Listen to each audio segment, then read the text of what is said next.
I found something in the store. Have you ever done something that you regret? To me, my X-Men. A beast isn't far from an Oni, you know. It's over! It's over! Knick fans, this is not a dream! Your long, long wait has ended! Go ahead and cry. After 53 years, the Knicks are finally NBA champions once again! You heard it up top. We're hitting the milestone of all milestones because we're celebrating a big ass number on this very special podcast because we're talking episode 400 and doing a special Whatcha here on Normies Like Us with your hosts, Just Colin. Just Mike. And this is 400 Jacobs. 400 of In a them. room. Oh, my goodness. 400 This all together in a room. It's going to be crazy. Hello. Yes. 400 of these. Nine years plus minus that we've been doing this. Going crazy. Right. Who would have Is that thought? true? Yeah, well, technically I'm putting 9 this in years? season 9. But the first Holy episode Well, was a while back. good run. It was a good run. First episode We was tried. 2018. 2018. Wow. Wow. That was a long time. So it's 6 or 7. But anyway, season 9. I was a person back then. We had a Here we country are, back then. 2026. I was a human. Right. Yeah. Well, that's a big 400. Yeah, so that's where we're just going to kind of shoot the shit on what we've been watching, what we've been playing, what we've been reading, if we've been doing any of that. And so yeah, normally the banter is, hey guys, what you been up to? But that's like this whole episode. So I just figured I'd list out a couple milestones here. First of all, our number one most viewed episodes on the YouTube. As we've mentioned, it's the One Piece episode is crushing it. Wow. And then That's right, Transformers, One Piece. Dead Yeah. Reckoning, Predator and Prey, and Baldur's Gate for your top 5. Yeah. That's right. Yeah. I mean, I remember when we did our Transformers series, those videos were popping off on the YouTube. People wanted to watch the Transformers videos, and then the One Piece really hits with the One Piece community, I guess. There are 3 Transformers movies, including Bumblebee. Shout out Travis Knight. We just talked about He-Man last week. Hey. In our top 10, 3 of them are Transformers movies. 2 of those videos are One Piece from our season 1 and season 2 reviews. So, That's right. yeah, One Piece and Transformers really carrying the YouTube side. Wow. And as Dead far Reckoning as was a yeah, hit. Dead Reckoning was a Mission hit. Impossible. People really want to know what we thought about the entity. And the top episode download on the listening side is our Resident Evil episode from 2018. So Wow, somewhat one relevant I coming wasn't up. on. Right. But coming up with the new Zach Cregger Resident Evil movie, that might be something going on. So There's all these articles now about like how all the Pokemon Go geo-tracking data has been repurposed for like drone warfare in Ukraine, and it's like this huge scandal to like reveal like what people have been doing this whole time. One day they're gonna reveal like, and of course the number One Piece Normies Like Us video was consumed by this Terminator that trained it to wipe out humanity. We'll be like, yes, That's right. that makes sense. that makes sense. They juice the views. Some of our other top ones are Spider-Man from back in the day, and then our Spooktacular. So it's an interesting spread of what people are into. But thanks, listeners, for joining us, I guess, on the road to 400, and now we're here.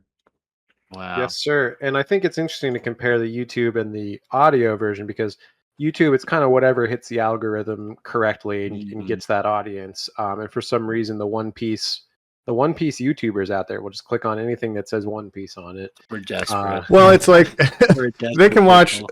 1,000 some episodes of the anime. They can watch a show, then they run out of that. They want more. They'll click on anything. These baby. 3 dumbasses, why not? Give us a chance. And then on the audio side, I like to imagine that the Resident Evil one, people are like, oh, Jacob's not on this one. I'm definitely listening to this. Because I was not on that one. 400 episodes. I was going to say we could have done a special for the 400 episode. We could have reviewed The 400 Blows by Francois Truffaut. Oh, wow. Now, I thought you were going to 300. We did Yes. 300 back in the day, 100 episodes ago. Yeah. I thought you were going to say the 400 Days space movie with Dane Cook. It's like they're simulating a long distance space mission. It has really bad reviews. I almost watched it for this as a joke, but I couldn't do it. And I don't have a 400 example. I will just say it feels like we've gone longer because, of course, I was looking at our past episodes and saw our 420 episode and was like, well, of course, we did that at episode 420. No. We did No. that on 420. at On like 370 something. Yeah, on 420. So now we're gonna have class. we'll just We're air that gonna episode redone. again in 20 episodes. Yeah, that'll be a nice little break for us. That'll be good. We'll just rerun it. Yeah. Well, But yeah, we're here to pod. Also, last little facts, we have some listener data. I don't have the YouTube analytics, but on the listening side, we got people mostly in the United States, Canada, but then also a little bit of Singapore, Germany, Australia, France, UK, Bangladesh, and Ireland. So thanks for listening around the world, everybody. I've made it clear I don't want the Irish listening to this podcast. And No. That's right. going that stance. We stand by that. Yeah. Don't listen to our Halloween 3 Halloween review 3. about the I evil don't Irish need guys. you cursing me, you little That's right. leprechaun. No, we love Luck of the Irish. Yep. That's right. Hey, we love Luck of the Irish. One of my It's favorite basketball. movies. Yeah. I'm just looking up. I'm going to look up our metrics on YouTube in case you're curious. So Please you guys do. keep talking, but I'm just going to look. that up. I'm reminded of classic moments. Of course, there's my huge fallacy in the pre-end game days where I boast to you guys that Detective Pikachu will, of course, make more money than He called his shot like Babe Ruth. Hey, Yeah, guys, you know? let's be real. What's the biggest IP in the world? It's Pokemon. And then that film, That's right. of course, has not received a sequel. Here we are. What do you guys think? 6 years later at this point? 7 years later? We're about to get a new Avengers, of course. And we've gotten already 2 Mario movies before we got 1 Pokemon sequel, so that was not the Nintendo juice that you had anticipated, but Mike, No. have you had a long form series you've enjoyed covering the most? We've done things like Harry Potter, Lord of Yeah. the Rings. I think for me, I was thinking about this too. I think Planet of the Apes was one of the most fun ones we did. I really enjoyed getting the retro versus the new ones and seeing how they influence each other. Yeah, the Apes was really good for me, but was one stick out for you, Colin? God, now I feel lame because I want to say the Apes so bad because that was you driven and that that was just absolutely fun. I'll Apes was jump great. on the sword and say I had fun doing pirates. I know that we Hey. all eventually didn't have fun doing pirates, but I had fun doing I pirates. like the Pirates. Yeah. Pirates was good. Apes was good. I really liked the Star Trek. I've had a good Yes. time doing all the Star Trek Yes. movies, the OGs, the Abrams verse. I think the older they are, the more we thrive, in my opinion. I think we can mine out a lot of being like, what is this artifact of nonsense? Yeah, I think Yeah. that's why the Apes was good because we had the old apes, the new apes. I like when there's different eras that we can kind of go through. And now we're doing X-Men, and that's been a lot of fun so far. That has been a lot of fun. And Pirates might have gotten rough, not as rough as Transformers, but I'll never be, begrudged for seeing Elizabeth Swann in a tricorner hat. Like, I'll never be upset about that. No, if I have to, It's a wedding maybe one dress. day we'll get a I'm new one of buying you those. cars. Hopefully Yeah. not, Jacob. Hopefully not. Bring Johnny Depp back.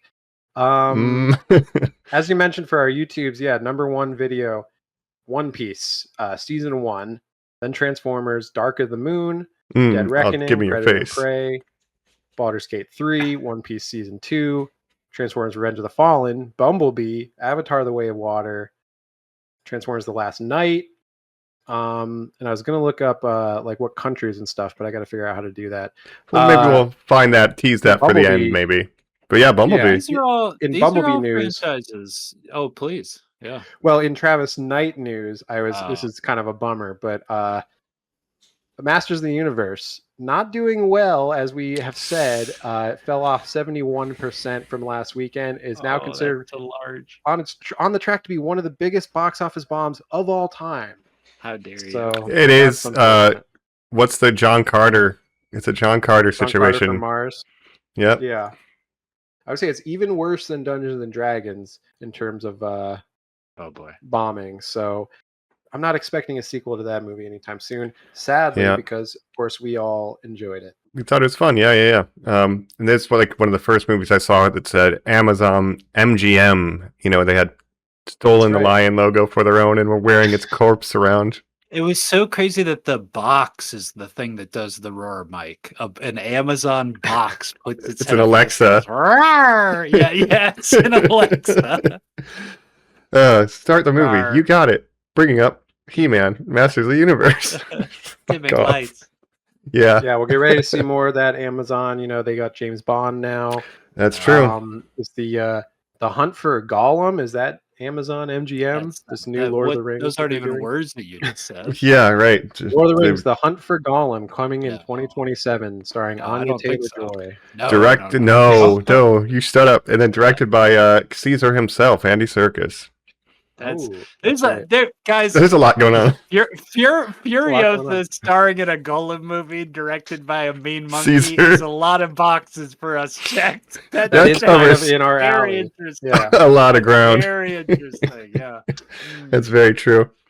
Oh man, because we even did the Hobbit and Lord of the Rings, you know, a while back during lockdown. We went through all those. That's right. So that's right. We didn't talk.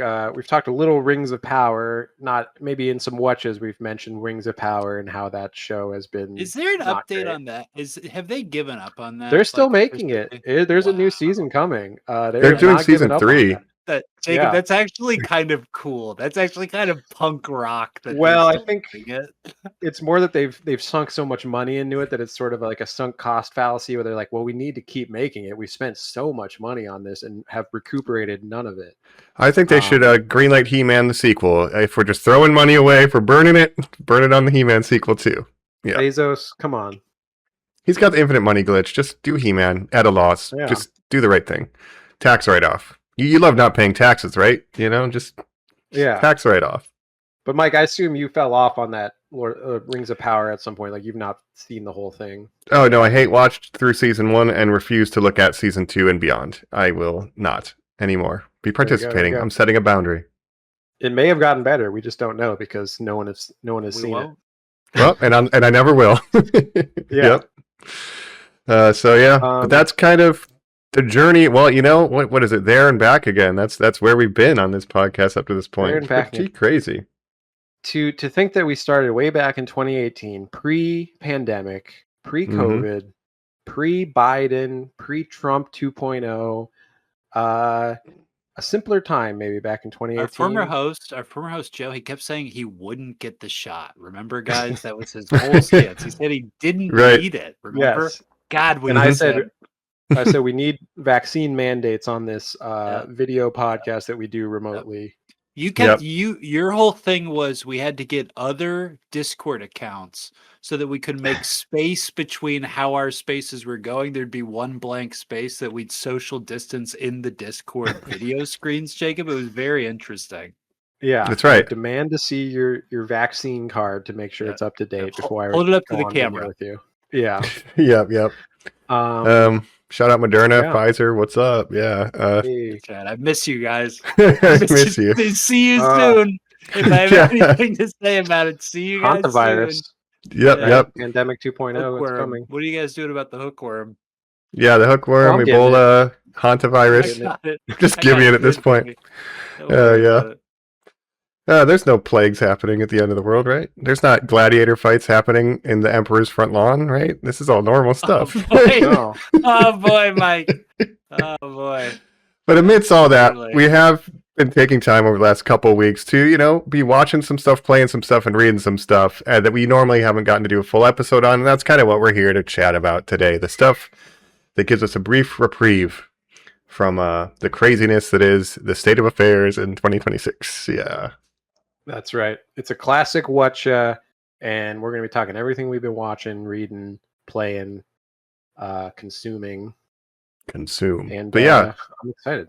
I say let's jump into it. Yeah, let's hop on over to what we've been watching right after this. We're back here on Normies Like Us. We're celebrating a big birthday. It's episode number 400. If you are not watching at home, if you're just listening, you're gonna miss out on Mike's Mike toppers, as we always point out. And Mike, you Wow. got a doozy of one for this one. Yeah, we just got a Normies Like Us, big 400, Whatcha, black on silver, because that's the only spray paint I have at my house right now.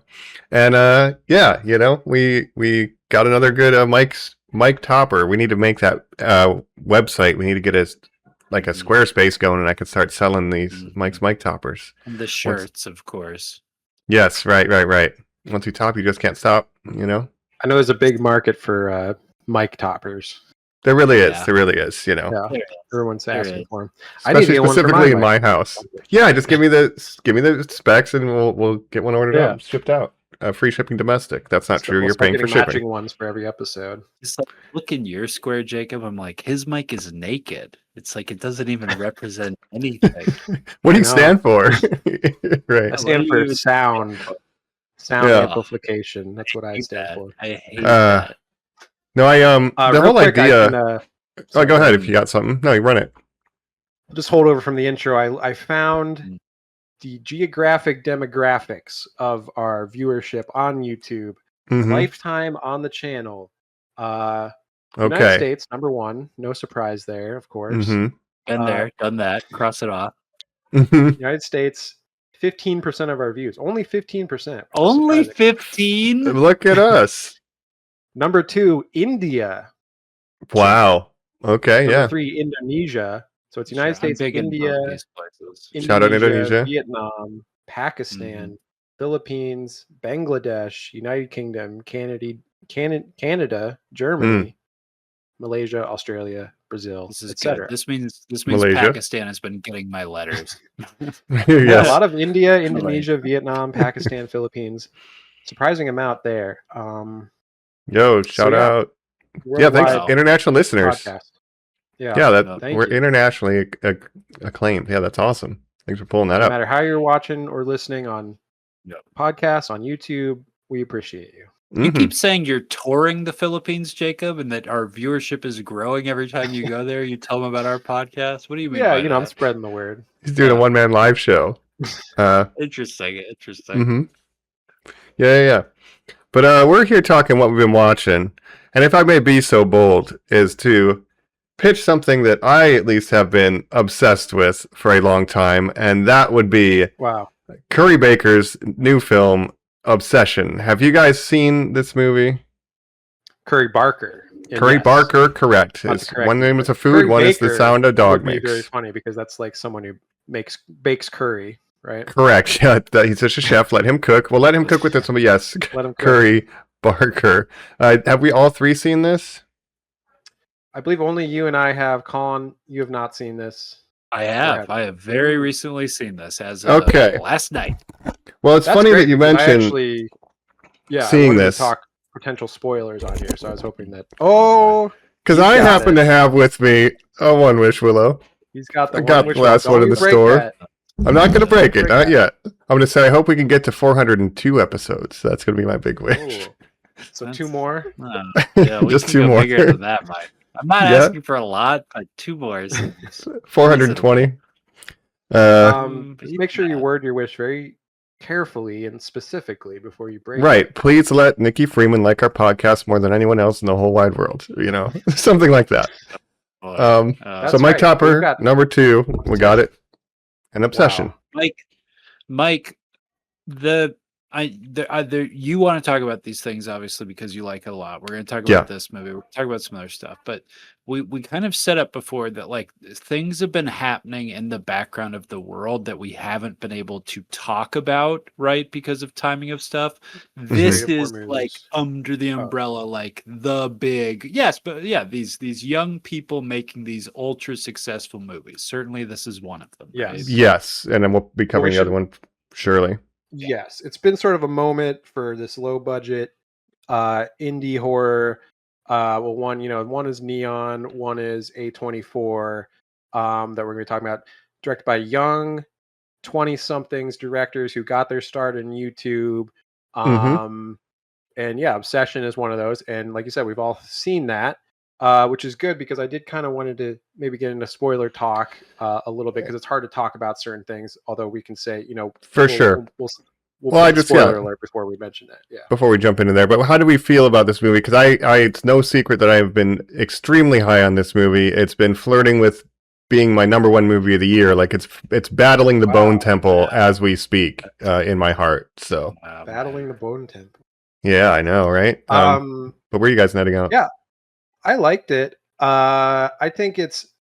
I don't want to be, my contrarian side is coming out because it's gotten so popular and so universally praised, and I'm like, Right. look, let's not get carried away. And it's gonna, it's maybe bordering on overhyped at a certain point, but I do think it's a very good movie. I enjoyed it a lot, and I mean, we'll see if it makes my top 10 at the end of the year. But right now, certainly, it's in my top movies of the year that I've seen this year. Gotcha. And we have to say, like, it has made money. Like its first 3 weekends, it was increased. It didn't have a drop off like 70% like He-Man did. It was gaining. It grew. The first movie to grow 3 weeks in a row since E.T. Like that's a big deal. And it's still doing numbers, Mike. And I was just looking at the box office news for this. It's now in the top 10 highest grossing horror movies of all time now. Top 10 all time domestically. Which is why I was like, let's not get carried away here. I mean, it's very good. Although I did look at the list of the top 10 highest grossing horror movies of all time, and you would never guess what number one is. I probably could give you 100 guesses and you would never get it. Really? What could be the highest? It's not just something like Blair Witch? It's not, I mean, maybe in terms of budget to profit ratio. box office ratio, but in terms of just pure box office, like what's made the most money. Oh, good Lord. I'll tell you right now if you want. Pope's Exorcist. Yeah, it's got to be one of those. Yeah. It's It. 2017's It. Oh, bummer. Oh, okay. Fair. Highest grossing horror movie of all time domestically. Wow. So it's not a huge, it is what it is. But Obsession, now in the top 10 of all time horror movies, it's one of the highest grossing movies of the year, obviously. It's going to break like 400 million domestically. And it costs less than $1 million to make. So like this is a story when Disney can't get Grogu to do shit, when He-Man isn't doing shit, these smaller movies are succeeding. But Colin, what did you think of it? You just saw it last night. I really liked it a lot. I fall a little closer to Jacob's camp in that it reminds me a lot of a film that we were kind of all into, but then also riding the backlash wave of The Substance, where I'm kind of like, oh, you guys just don't know about Cronenberg? Like, you guys are like surprised by all this? Like, that's crazy. And I watched this where I'm like, oh, you guys don't know like about like freaky De Palma dudes? Like, people have been making movies about what losers men are for like a very long time, actually, but I love it. I also like thought it looked really good, and it's anchored by a performance that's incredible by a young lady that I gotta say, I watched every episode of that fucking Superman CW girl that this show she was on before this. In. Yeah, and it fucking sucked, and she was the worst part of it because people hated her character and how she was written, and this just shows you that like if you get a good part, it doesn't matter. Like, you can just knock it out, man. So God bless her. Yeah. I think this shows, when you're casting these CW shows, you can be a great actor and still get like not a good part, and then it's just like, oh, you're not able to express your talents. Yeah, it's not your fault. You can get a Charles Melton that comes out of Riverdale and is like an Oscar worthy actor or something. Riverdale was my Juilliard. Yeah. Oh man, that quote that he says, I love him. But yeah, Indy Navarrete, star-making turn from her, of course. I think it's going to go down, in the Hall of Fame of great horror performances. As one of the best, put her up there with anyone. Like, incredible performance. I think that really carries the movie for me, as well as the cinematography, the lighting. I think they're doing some really cool things with lighting, like when her face is just kind of in darkness and stuff, like very creepy stuff. And this is one reason I really liked it, is the creepiness factor. Like, a lot of horror movies just aren't that scary anymore. Like, it's hard to make something with original scariness. There's jump scares and things like that, but it's all been done before so many times that it gets kind of boring. This one, I think, did a really good job of having this creepy atmosphere and not knowing what to expect next.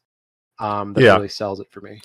I mean, I feel like the premise we've talked about a little bit before, where it's like these movies exist. Like Colin was saying, there's been De Palma stuff. There's been a Monkey Paw, like, oh, you make a wish, but it doesn't go right. So like, it's not like brand new idea, but the execution and kind of the direction they take it is just so fresh and different than I've seen movies in this genre.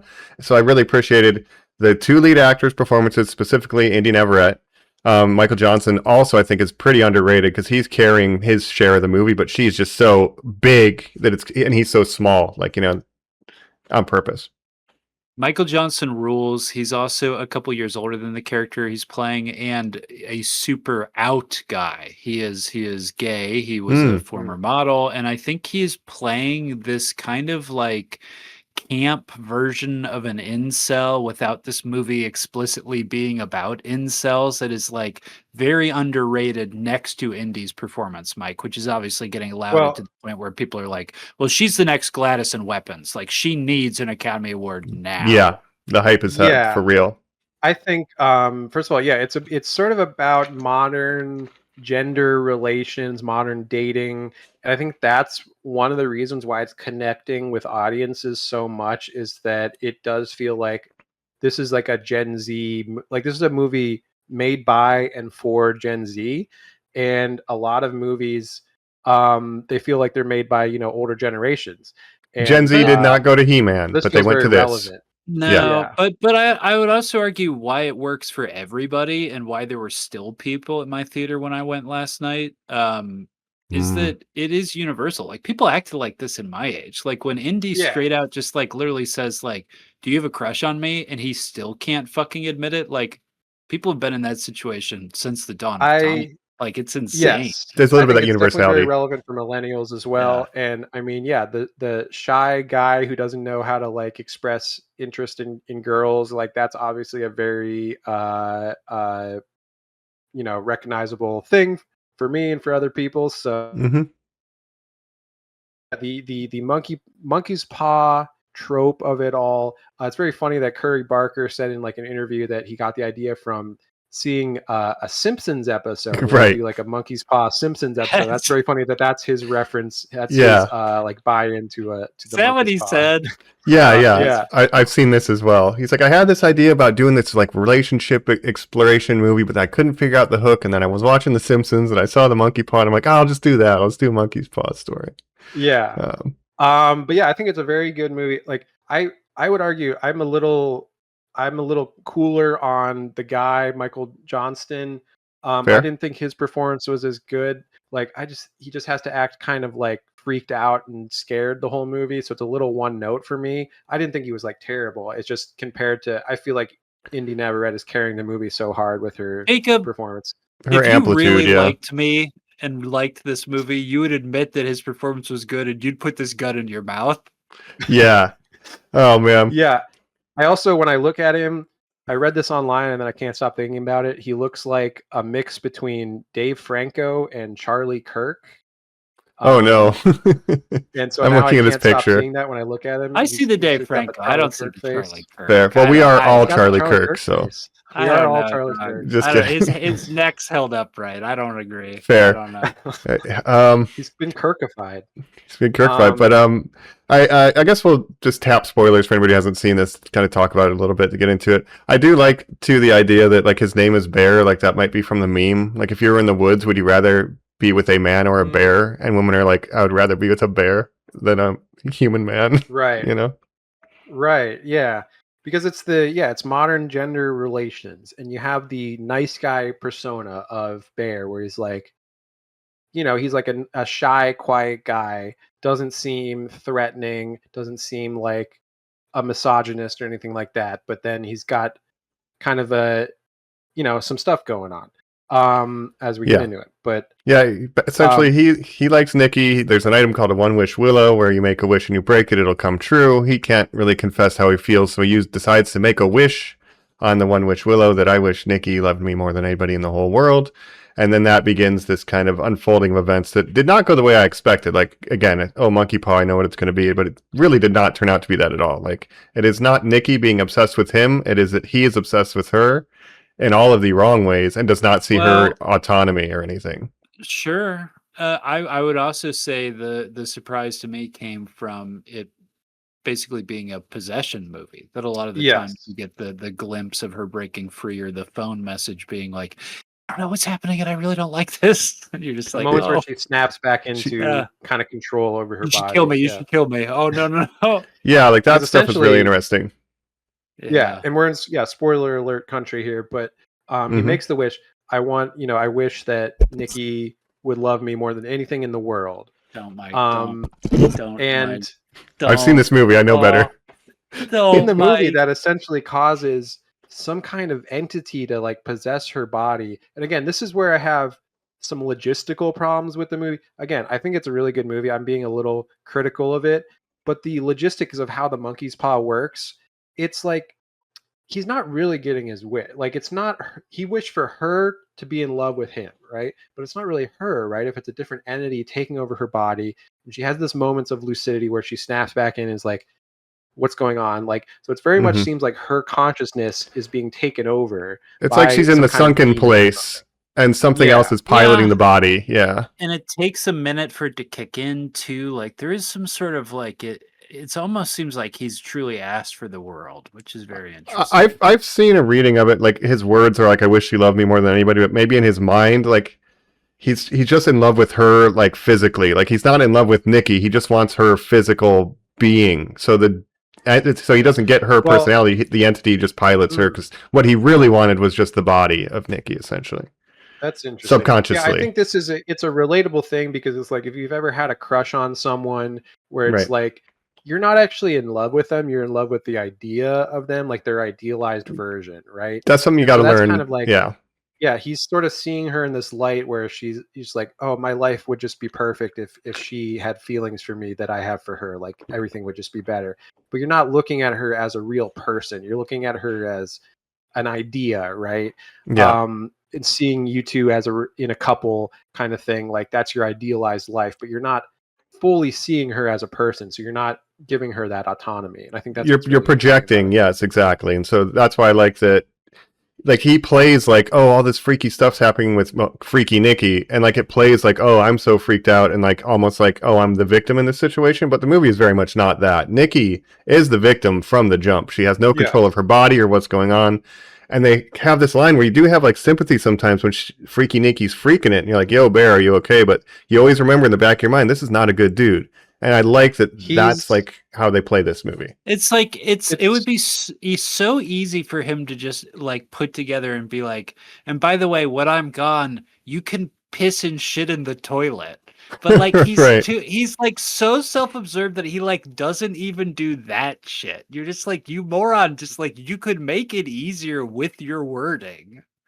yeah. But I think the point is like he is at the end of the day sort of the villain of the movie because he Yeah. at a certain point So it's not wrong of him to make the wish because obviously he had no idea that That it's the going to wish be would come real. true. Like yeah, so it's not wrong in that instance, but once you have like irrefutable proof that the wish has worked and something is very wrong with Nikki, like it's again it's this idea of consent. Like he's basically she's not consenting to any of this. She's fully And taking so advantage of her. And he's Jacob, just going along with it and just trying to ignore it and being like, yeah, this is great. This is what's happening now. And But- he could have stopped it. Yeah. I don't mean to fight you just a little bit on this bit of semantics, but I would say that since it is his wording of he is not maliciously going like, I hope a demon possesses this person and it's a Right. nightmare for both of us. But literally what he is wishing is to take her will away from her. I wish you loved me more than anything is like to Yeah. even the way he ever worded phrase it, like yeah. that.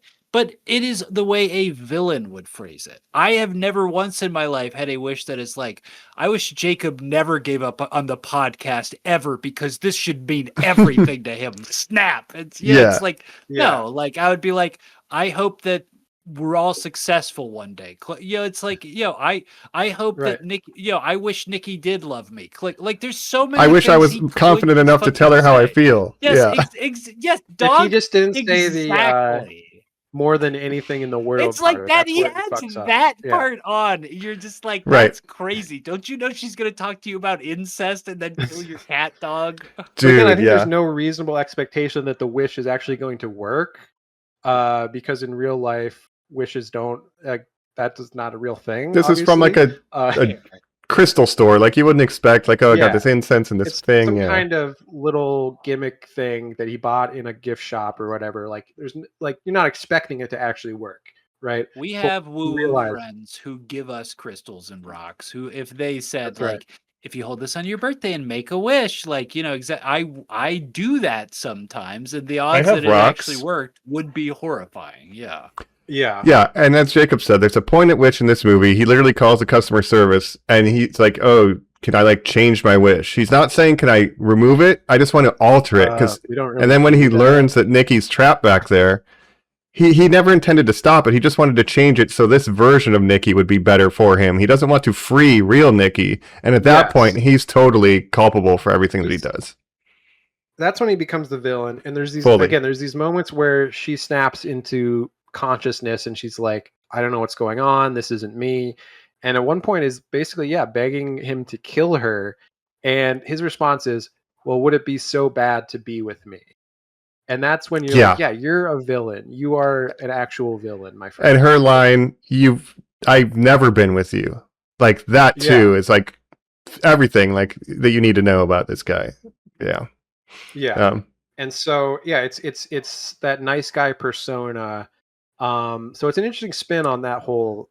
Just because you're a nice guy, you could do bad shit to people. You know what I mean? It's like that. Yeah. It's like, Do you think she was asking him because she was going to let him down? Why was she asking? He was So this please, is give a interesting. theory. Yeah. Well, I saw a little bit what Curry Barker said and what interesting. Indy Navarrete said in an Wondered interview. about this. Where, so when they were shooting this scene where he drives her home in the beginning of the movie, and they had that conversation outside her house where she's like, "Do you like me?" And he's not. He doesn't commit to saying yes, and she's acting kind of weird. And you don't. It's hard to tell how she feels about him as either, oh, he's just a friend, or maybe I do have feelings. It kind of could go either way. And the way they filmed that apparently is they did different takes where some takes she was into him, some takes she saw him just as a friend. And then in the edit, they kind of cut those together. So you don't really have a sense of what she's feeling. And also shout out to Curry for writing, directing, and editing this movie. Like this is fully his baby. Like that's pretty rare, you know, like maybe not this year, but usually. I wasn't familiar with his name, but then when I saw what he looks like, I was like, I recognize that guy because I've seen his like YouTube shorts and things that he's done. Like, you know, like he started on YouTube doing like short comedy videos and stuff like that. And he's got a very recognizable face and stuff. So like, I have seen that guy in like YouTube videos and stuff. So, cool. Two things I want to talk about real quick, just industry side wise, in ways that this will kind of change things. It was announced today. Curry did an interview where he said he was offered $2 million to rewrite the story and make Bear the hero. He turned down that money so that he could make the film for the $750,000 that the film was made for. Yeah, that's typical studio meddling right there, where they're like, can you just change the whole point of your movie? No, thank you. Like, no, like that's a terrible idea. And that the movie probably wouldn't have done as well if you did that. So no way. Yeah. And I do want to talk a little bit about the art director who has come out and released an article who talked about saying she wanted to flip the production. If people don't know what that means, it means that this was a film that was right on the verge of being on the budget where it could be quote unquote a union production, which means it would have to follow specific guidelines for production and for the film to be made. And this young lady falls into the set dressers union and opted not to do that, but she wished she had, so that she basically, in her words, could have been compensated more fairly, because quite often what they'll do instead when that happens is offer you points on the back end.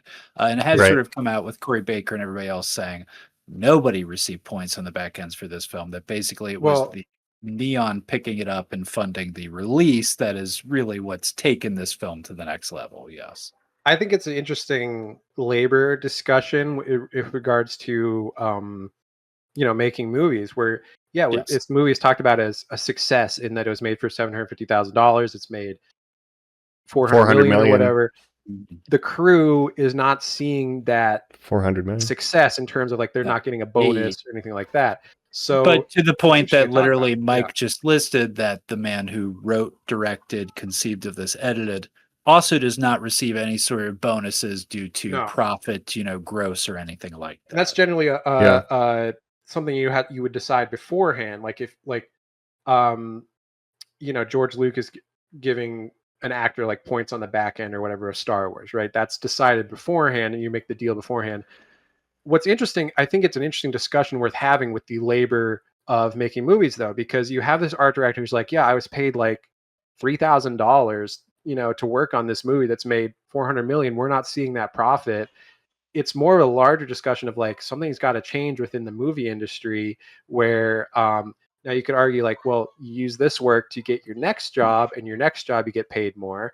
Now that this woman has come out on social media, it's really hurting her chances to get hired, and like she's basically sacrificing her career by saying this, because Yes. other productions are going to say, well, we don't want like a troublemaker on set that's going to like come out and say this stuff. So it's very interesting. Yeah. The conversation that needs to occur, and what's important to highlight here, is that anybody who works needs to be savvy, and to work in the film industry is to basically work as a freelancer and to represent yourself. And to represent yourself in any capacity is to get the most for yourself. You should never be entering these situations and not saying, I will do this if you reward me for X, Y, and Z. That is a very standard practice. Again, at a certain level, we're all scared to ask that. I have been. I know for a fact that basically all of us have been on this call. I would urge you to, it is important to have those conversations. Yeah. But I think a larger changes do need to happen within the movie industry. Absolutely. Because the idea is, she would get a bigger paycheck with her next job, but that doesn't always happen realistically. No, not guaranteed. And it's really like you're always looking for the next one, and there's no guarantee of like this is a stepping stone to something bigger. Maybe, obviously for Curry Barker, he's going to get bigger job offers, but for the art director, for the below the line crew, it's like you don't never know when you're going to get your next job. So you basically have to have social media and be so savvy to be like, I was the makeup artist on Obsession, and you need to blast that everywhere and get representation that way. Tell people on your reel, like it's so much more work on your end to even highlight what you've already done. It's horrible. It's horrible. And so it is highlighting like some very unfair labor practices in the movie industry. It's very unfortunate, but it's taking away from the success of this movie, which is a shame, but it's something that needs to be talked about on a larger scale for sure. And it's causing like bad energy to be flown in the wrong direction towards like Curry and some of the other people in this movie. Like, why didn't you pay your crew money from the thing? It's like, that's not quite how it works. Like, we need to have conversation about back end pay. Right. But it's, so everybody's getting confused now. I agree that, I wish everybody working in the labor industry would get paid a living wage, and there's also a world where this released and didn't blow up, and it was like, well, I got my 3,000 onto the next job. So like, right. Absolutely. It's very That's confusing. how most of the jobs I've ever done have been. Same. Like there's sometimes not that it's much what it is. separating this movie from your standard Shudder exclusive horror movie, right? Like this is the 1 in a million that like breaks through and becomes lightning in a a huge bottle. success. But for every one of these, there's 100 that don't do that. So that's just the way that is. But larger changes need to happen within the industry for sure. Yeah. But Obsession, very good movie. Very good. Subverted my expectations. I love what they did with the lighting in certain scenes. Their performance is incredible from Indy Navarrete, and there's even moments of like it's just funny. Like at times, like it's creepy but funny because it's so unexpected. Like the way she acts sometimes, and at one point she like just starts walking backwards like an animatronic or something. There's just moments of unintentional comedy. Stop motion. It's yeah. And then when they get like, there's a scene where they go to the party and then it cuts to her and she's just making this face, that frowny face, which is just frowning. Jake keeps asking me to play giant Jenga with him. Right. Yeah. And in my audience, like people were laughing because they were so kind of creeped out, didn't know what to expect, that they were like just nervously laughing and stuff. And I think shows the success of it. I Yeah. don't know who got to shoot this, but I will also shout out that he's great at framing. You've got the scene in the car where the other girl is like, "Hey, Sarah. I think I kind of like you," and it keeps jumping back and forth. You're seeing those windows the entire time. You know what's going to happen, but it sets it up and it releases that tension in a really fun and exciting way. Yeah, that reminded me of Weapons, how like they set up the beat where we're looking out the car window, something's going to happen, and then it sort of does. They do it in a different way. This was like that too. Like I know what you're going to do, but then it's kind of like a And I would say this is this year's Weapons, or Mhm. any of these horror success stories of the last couple of years, and this is even more of a success story than Weapons. I would say, if I was nitpicking, I would say some of the plot relies on some of the characters acting stupidly sometimes for plot reasons. Like the girl, like the girl that likes him, that's the friend. Like, why would they meet at this guy knows how crazy Nikki is acting. Why would he go meet her in her car at 3 a.m.? Like, obviously something bad's going to happen, right? Yeah. So there's certain things like that where it's like, I'm questioning the judgment of these characters sometimes, but Well, it is what it is. Michael Bear in that moment clearly didn't want to be hanging around Nikki because he's fucking freaking it. So he's like, "Oh, I'd rather be with Sarah." Like he's being selfish in that moment too. You know what I mean? Jacob's judging these moments when me in my mind, I'm like, okay, I got to juggle all these baddies that are interested in me all of a sudden. Too many baddies. Right. Oops, well, too many baddies. The friend, and the big mistake that Bear makes is that the other friend is into him from the beginning, and if you just realize that the girl that connects with him on a more human level, that actually takes interest in him, is who he should actually be romantically pursuing, not the sort of unattainable crush girl. Right. That's his first mistake, right? Yeah. So.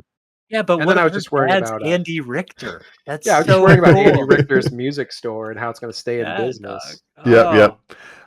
People are going to buy this shit. You're not learning, Andy. Where's all my employees this day? But yes, it's subversive. I like it. It ends, very dark, and I just like what it did. And fun fact: when they're at the trivia, they're doing quiz questions about what does a genie tell Aladdin. It's like you can't make any wishes for love. That's the rule number 1, and that's the trivia question at movie night. It's like you can't wish for love. It's not. We don't do that. So clever stuff. And it's also interesting that the One Wish Willow is not really a monkey's paw in that it twists any wish that you give it. It's just literally taking the wish. So it's not that it's like a cursed wish thing. It's just the way it's just his wish is evil. Like, because the friend had the right idea. He wishes for $1 billion. There's no twist on that. Maybe there is when we don't see it, but he gets the billions of dollars just start falling from the sky, right? Yeah. And so I think the friend had the right idea the whole time. Just wish for $1 billion. And there might be something going on there. I don't know. He might by them. He could have been buried in it. He did get shot, spoilers. But then the guy at the store is like, "Oh yeah, I already used my wish," and like he seemed fine. Like the guy who worked at the store. So there's like this weird thing where this kind of just exists and everybody knows it. Like I like that the universe is just like, yeah, it's just a One Wish Willow, dude. I don't know. I saw a theory online about the guy at the store. So when he first goes to the store, there's a woman working behind the counter, and then later there's a guy working behind the counter. And the theory is that the person that works in the store used their wish to change genders. Oh, interesting. Okay, I'm a guy. It's just the same person. Yeah. It's nice. the same person. Yeah, that's funny. Anyways, but Obsession. We liked it. Yeah, indeed. I wish you would go watch it if you haven't seen it. Go watch it. Most people have at this point. That's why it's made so much money, it seems like. And I told my sister to go watch it, and she said, "I think I'm going to go watch that with my friends this week." So I went because all the young people in my life, my young cousin, everybody was like, "Yo, it's good," and I was like, "Tell me about it." And it was exciting, and there were still people there when I went yesterday. That's cool. Yeah, I mean, I went week 2, and it was hot. Yeah, like the audience was still loving it. So good stuff. And of course, congratulations. It's come out at a moment where it's being compared to another smaller budget indie horror movie directed by a 20-year-old YouTuber, and so maybe called we can talk Mandalorian and Grogu. A upstart called Dave Filoni and Jon Favreau. Yeah. No, a young man. To what could you be referring, Jacob? Well, of course, I'm talking about the Kane Parsons directed movie Backrooms. You know, it's funny that you mention the Kane Pixels Backrooms because I happen to have Clark's back map room. of the Oh, back rooms. Mike, why? So- Mike, even having that is inviting something on you that I don't wish for, my friend. Yeah, you're about to. I'm going to clip through the back room, so I'm ready for this one. I came prepared, you know. And yeah. So Backrooms coming out around the same time. Now it's not as much of a success story as Obsession, because Obsession has truly just broken the entire industry in terms of like, Yeah. it's so unprecedented what it's doing. But Backrooms itself is, you know, a success story. It was made for like $10 million, I believe. A24 produced.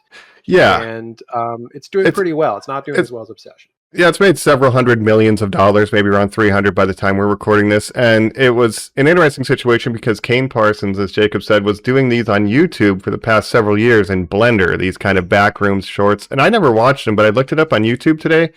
One of them's got 85 million views. So this is the case where the studio was like, this kid's got a vision. This is his thing. Let's throw a little bit of money at him and see what happens. Because he also composed some of this, and it has a writing credit, I believe, too, and directed it, because this is kind of his universe that he's created. So crazy. And again, Yeah. Curry Barker's 26. That's pretty young as a director, but it's not like. But like Spielberg was in his crazy 20s young. when they were cracking the code, you know? So that's around there. But 20, 19 when Kane this was in Parsons, production. Trank, ever heard of him? What's that? Josh Trank. Josh Trank, ever heard of him? Yeah. But I think if you compare, so 26-year-old, not that crazy. 20-year-old, that's pretty crazy to be a first-time director at 20 years old. He was 18 2 years ago. He can't even drink legally. During pre-production, Now he's directing a major motion picture. Yeah, he's like 18, 19 during that whole process. That's crazy. This is a movie with divorce fucking like, version.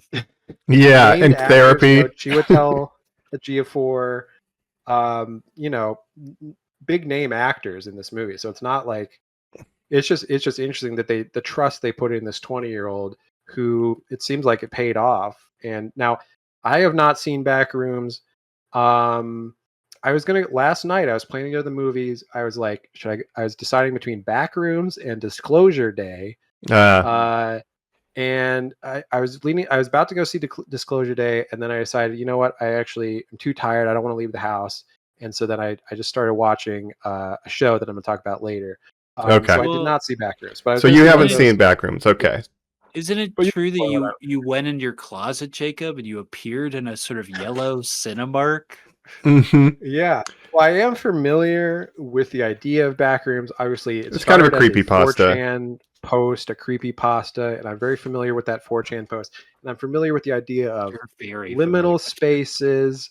Well, not very familiar, but you know, you are the poster. I was the one who took the picture of the furniture store. Mm-hmm. Well, it's funny to think about whoever posted that original thing, and it's like, you know, all this stuff happened from that, and it's like you're not recognized as the creator of Backrooms. Made a universe based on this thing that I took a picture of, but hold on, I will pause to say I did see this film. Mike, have you seen this film?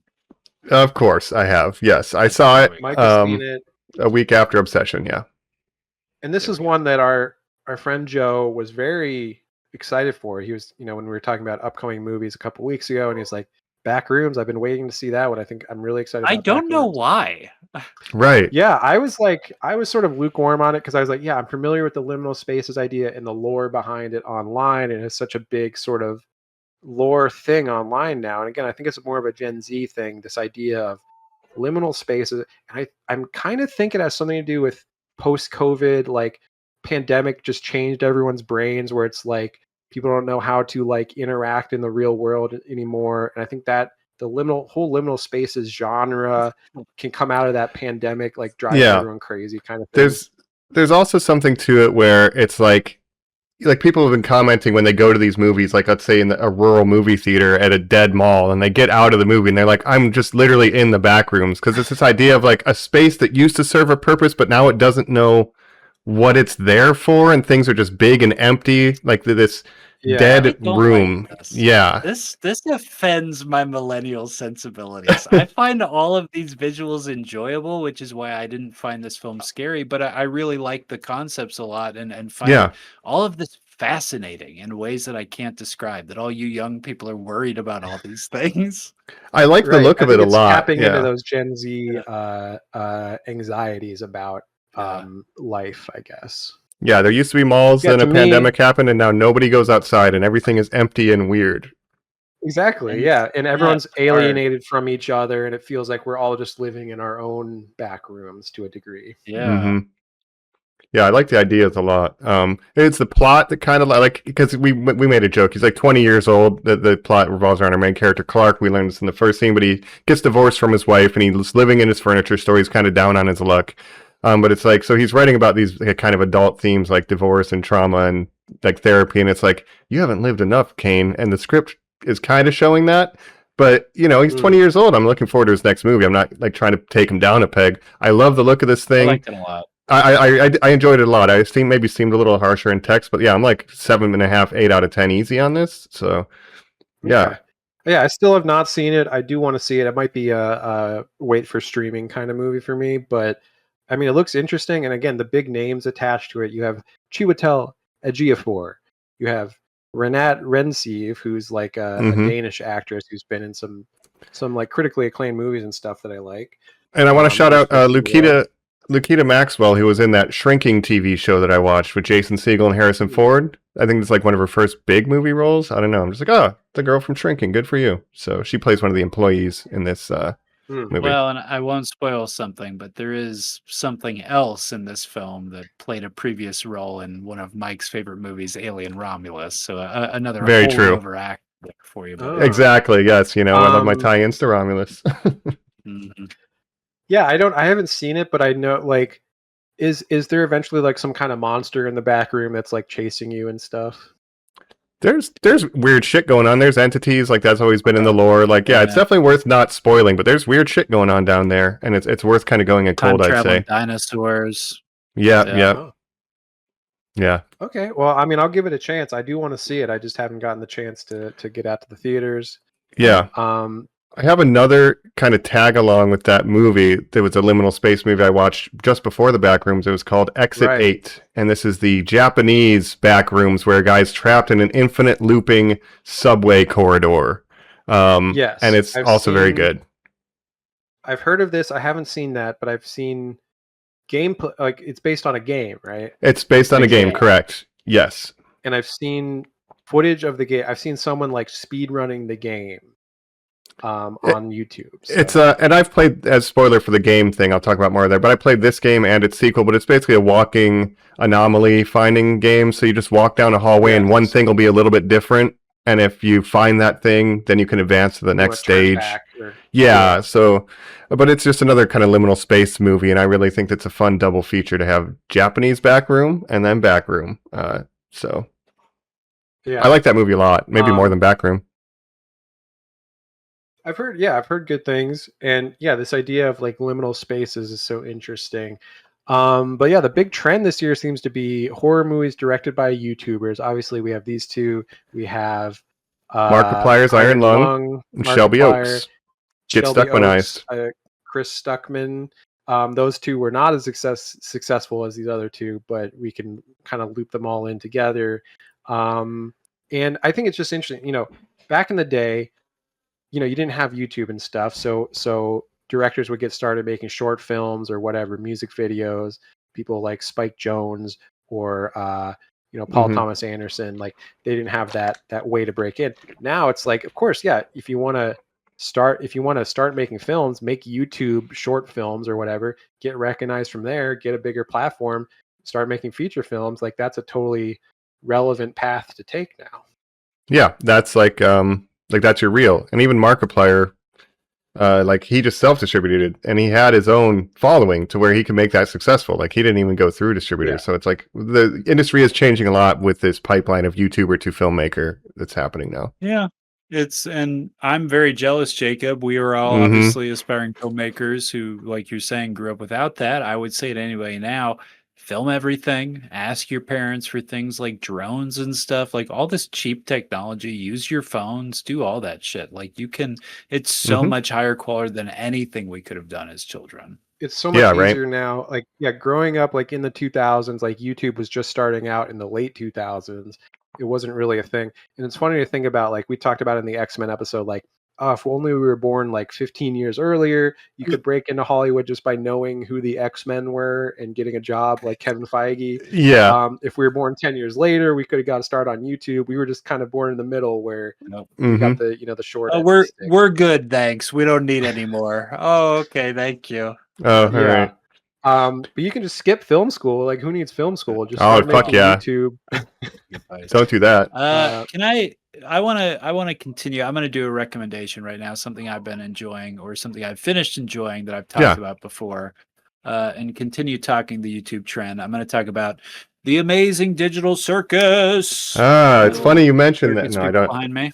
I don't have a thing for that. But please, That'd be Mike, incredible. You keep just going, keep pulling going. them out for Yeah, different maybe things. to me, I'd be so excited. If you would have told me yesterday, maybe I would have had one. But go ahead.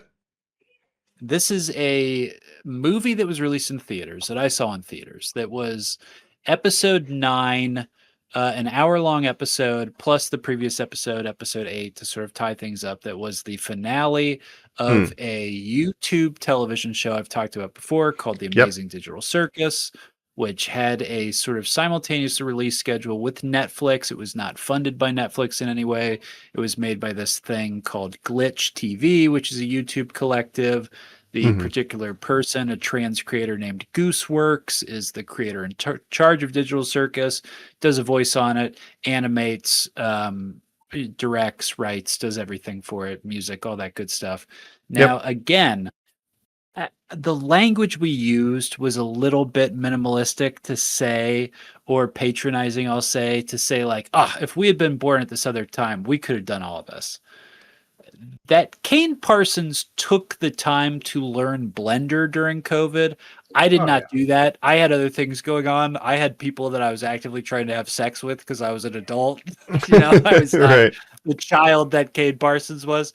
But also, Gooseworks is somebody who animated their entire show in Blender, in After Effects, and is also self-taught. I mean, these are skills that are obtainable with these free source softwares that are just, absolutely astounding. And certainly a lot of work goes into it. So I don't mean to discredit the work and the it takes a lot to learn. Like, learning Blender is not an easy thing.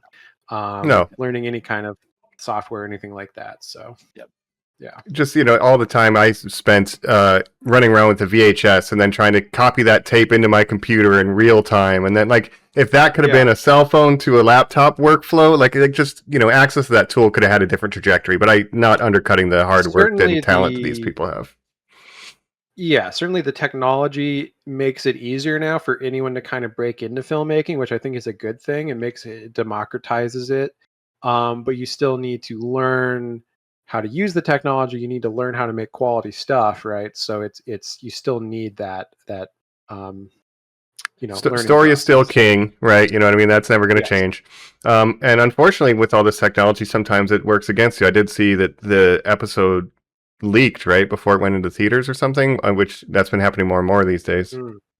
Yeah, it got to Brazil, and a cut came out where it wasn't even in English, and people, don't care. They just want to cut ahead and see all the spoilers and immediately ruin it for each other. And of course, the reaction, because we've talked a lot about trying to land TV shows lately, from those people was, well, I don't like this just based on what I'm hearing. And then it turns out that once everybody watched it, it was kind of universally considered that, like, wow, they really nailed it. That was a fantastic ending. And I just think that's so ironic, isn't it? Yeah. What an amazing digital circus we all truly exist in. Yes, don't we? Truly. It's an interesting thing, Colin, because this is something that I feel like I never knew existed until recently. And now, you're talking about it. Our friend Cassie is talking about it. And all of a sudden it's everywhere. And I'm like, I didn't hear about this until very recently. It seems like I know you were talking about it, but I maybe forgot. We've done a couple watches where I brought it up. Yeah. Here's my kind of history with it. I won't pretend to be some sort of like guy who discovered it early on. They had a pilot for a year that was available on YouTube as they tried to get funding together to continue the series. I was not aware about it at that time. I went to Comic-Con after that year and saw a bunch of people cosplaying these costumes, and it stuck into my brain with no level of I will research or see what that is. And then one day I was on Netflix and episode 2 had just been released, to finally signify that the series was coming out. And I watched it and was like, oh, I'm going in hard on this. Like, it was one of those rare things where I bought a ton of merch for it before it was like a year before it was even close to finishing it. I was like, oh, it does not matter. If they don't land this thing, who cares? I am all in on this show. So hell yeah. Wow. You see your figures in the background Yeah. for the YouTube viewers. Yep. Sounds like I need to check it out. Definitely It's been great. hearing good things about it. Now that it's over, I'll check it The out. main thing is it grossed over $30 million in the one weekend it was released. They added a foreign element to that release schedule because originally it was just going to be North America, and so much fan clamoring made it grow and grow. This is huge. This is a huge deal for all YouTube creators, as these other examples we have are. Yeah. And all these little dominoes are being added up to change the landscape of Hollywood in a very positive way that a lot of us have been afraid that these huge IP mega shitstorms would not ever break free of. And now it seems like this little thing about animated clowns defeated Baby Yoda, and that's crazy. So Yeah. That is and awesome. As you said, I think this was through Fathom events. So we have self-distribution through Markiplier. We have Neon doing global distribution for Obsession. And then, like I said, so there's a lot of different pipelines you can do to get your work seen. Like, as long as the quality's there, the 2-theater distribution pipeline is kind of opening up a little bit, which is nice to see as well. Yeah. That is very interesting. And it kind of is bucking the trend, because the other thing I wanted to mention with regards to Backrooms and Obsession and last year Weapons and Iron Lung and all these different movies, it seems like the only, and this isn't a knock against horror at all, the horror genre, but it seems like the only way to have a successful indie movie like this nowadays is to make it a horror movie. It seems like that's the one genre that's box office proof, where people will just go see horror movies. And I wish other genres had, I wish you could just make indie comedy, indie drama, whatever, and have it be success to that degree. But people love horror movies, and obviously we love horror movies. We have a whole month, Spooktacular, that we talk about horror movies. I'm wearing my Halloween shirt right now, so nothing against the horror genre. I just wish that wasn't isolated just to horror, but right now it seems to be that way. So I just wish we could make other genres of movies like that. Right. Now you got to put all the rom-coms directly to streaming, that kind of thing. Just where's the landscape for those other genre movies that are independent, for sure. Sometimes you get something they'll the make something of go ahead. The movie industry is you're either making huge blockbusters that inevitably undersell, or you're making an indie horror movie, and there's nothing in between. There's no mid-budget movies anymore.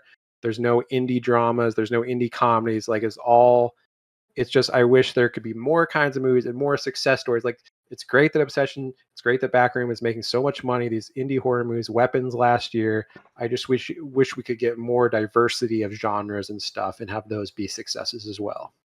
Yeah, hopefully. We just need the audience to have an appetite for it. And Gen Z, they haven't been going to theaters as much for general stuff, but like I said, these horror movies. So I don't know how to get people in the theaters. That's why they don't pay me the big bucks. That's why I'm not an executive. Yeah, I don't know. I wish I had the horror answer. is just box office proof, where it's just people will go see horror movies no matter what.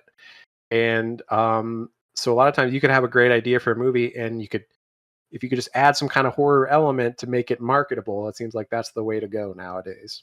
Anyways, I just rom-com, think it's interesting. But spooky. Yeah, that is an interesting place we're getting in. But I don't mind seeing Grogu get defeated by literally everything else. That makes me happy. No, poor He-Man though. Yeah, poor He-Man. So yeah, Amazing Digital Circus, Obsession, Backrooms. If I can jump and talk about a show that I started watching recently. This is kind of relevant because it is a horror themed show. Fair, yeah. And I think you guys will appreciate this. So last night, like I mentioned, I was like, I want to go to the theater and see a movie. I was leaning either Backrooms or Disclosure Day. I wanted to see something so I could talk about it today on the podcast. I was leaning towards Disclosure Day, so I could go and see that and say, like, you don't understand, it's a masterpiece, all this stuff. Right. Eventually, the problem is I didn't realize the movie at the time I was looking at was for like The problem is, even I didn't believe my lies. no, I was ready. I was ready for Disclosure Day, but the time I was looking at was for like Cinemark XD instead of the standard screening, so it was going to be like more expensive. And then eventually, I was like, you know what? I'm too lazy to leave the house. Let me throw on this new show that was recommended to me by some friends, and this show I think you guys would really like. And so I'm going to ask you if you've seen it at all. It's Mhm. called Widow's Bay. So I've not seen any episodes yet. I've heard some people around me talking about it and recommending it. I've seen like the thumbnails for the series on the streaming site, and I was like right there about to click it, but I haven't yet. But I'm excited to hear more. Okay. Top of my must watch, and Jacob, I'm stunned as a guy who you've never once watched one Apple TV show. You famously Not true. never have even heard of Apple TV. Yep. Not true. I got Apple TV recently to watch, of course, The Studio, and I watched F1 on there, and I watched The Gorge on there. Okay, they've got Yeah. some movies on Hell there. yeah. I'll eat crow. He's seen The Gorge. That's right. Seen See, The Gorge? if they Seen distributed F1, that to greatest- theaters, it would have made $400 million. Okay. I guess so. It wasn't very good, but it had No. Anya Taylor-Joy in it. Yeah. The only problem, Furiosa. Mike, is that it's dog Not very shit. good. Very funny scene, by the way, in The Gorge where it stars Miles Teller and Anya Taylor-Joy. There's a scene where Miles Teller plays the drums and they play chess together. Anya Taylor-Joy plays chess. So Yeah. Do you get it? some interesting things there. But no. Oh, Widow's Bay. Yeah. New show on Apple TV, Widow's Bay. Now, this show, let me give you the premise of it. Essentially, it's like a Stephen King. It's like if Stephen King did a comedy. And not Okay. like Stand By Me or something, but like your typical Stephen King spooky town, Nantucket, like New England. coastal New England town, right? Where the town from John Carpenter's The Fog. And so what if it was set in this town, but it was a comedy following the mayor of this town trying to like make things better and like raise tourism in the town, and like all this weird shit is happening. He's like, no, just ignore it. Like, we need tourism coming in. We need to fix this like shitty town. And I've seen a couple episodes now. I started watching it last night, got kind of hooked on it. And I think it's great. I think you guys are going to love it, especially if you're a Stephen King fan. Colin, you're a big King head. It's very Stephen King, but it's a horror comedy, and it balances the horror and comedy very well. Okay. So yeah. I got to check it out. Yeah, it sounds like I would be into it too. I've seen a couple clips now, and I'm like, yeah, I should have started watching that 3 days ago when I first considered it. So, yeah, it's right up our alley. Yeah. It's Katie Dippold who wrote Mike's favorite movie, Lady Ghostbusters. But Oh, hell other than yeah. that, she That's right. formerly was a Parks and Rec writer. Parks and Rec writer. Done a lot of Paul Feig movies. She wrote. She's done Spy, comedies. Twilight. The Heat with Melissa McCarthy. So she's done a lot of like Melissa McCarthy comedy stuff. And so it's Katie Yeah. Dippold, the creator, and then executive produced by Hiro Murai, who has worked on Atlanta, worked on The Bear, all that stuff. So it's sort of got this prestige TV. It's like a Mike Flanagan. It's Midnight Mass, but a horror comedy. I'm laughing. Midnight Mass, Jacob, but make you're it funny. describing it. I'm just laughing. It's great, and the comedy is really funny because it's not like too over the top. Like it's situational comedy. Yeah, the big it's Matthew Rhys who stars, but the big comedy character is Stephen Root, right? Stephen Root in it. Word. The entire cast is just like character actors and funny comedic actors that you're gonna be like, oh, I recognize them from this other thing. And yeah, Matthew Rhys is the lead. He plays the mayor. And look, guys, I've mentioned The Americans, one of my favorite shows, so many times. One of the most underrated shows that I put up there with Mad Men and Breaking Bad and these other shows. The Americans, incredible show. Matthew Rhys married his co-star, Carrie. Never forget. What's her name? Carrie Russell. Carrie Russell. Oh, Zori. Zori, you made it. They married in real life after meeting on this set of The Americans. But Matthew Rhys, great actor. And he just plays the mayor who's like up to here, like exasperated, like this town is falling apart. They don't have Wi-Fi service. It's this like island coastal town, and he's trying to make it like the next Martha's Vineyard, right? He's trying to get the tourism dollars to make it into something because it's just falling apart. Meanwhile, all the supernatural stuff is happening around him. He's just like, just ignore it. Just like, we're trying to get the tourists to come in, and it's very funny. Did you ever watch Ghosts on BBC? Hmm. I've only seen the I bad haven't American watched it, one. but I know what it is. Yeah.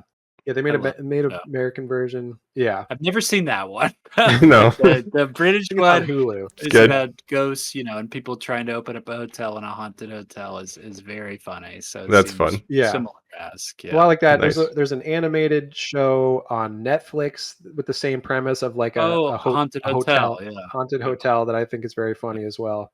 Hmm. So check out Widow's Bay, but it has that. It's very Stephen King feeling. It's very John Carpenter's The Fog.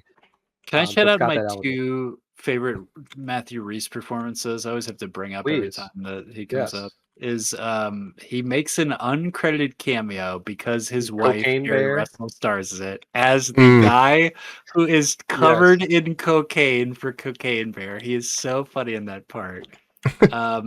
And then he's very good in the late Steven Spielberg films. So speaking of Disclosure Day, but The Post, I really like The Post, and he plays the guy who decides to make a copy of the Pentagon Papers. Right, Daniel Ellsberg.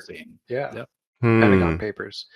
Yeah, I love Matthew Rhys. Like, again, check out The Americans, people. You guys are sleeping on The Americans. Incredible show about Probably always Soviet spies hiding in America. Spoiler alert, Jacob. I probably always will. Widow's Bay, there's a great chance I start tonight. So Yeah, Widow's Bay, I think, is right up your alley.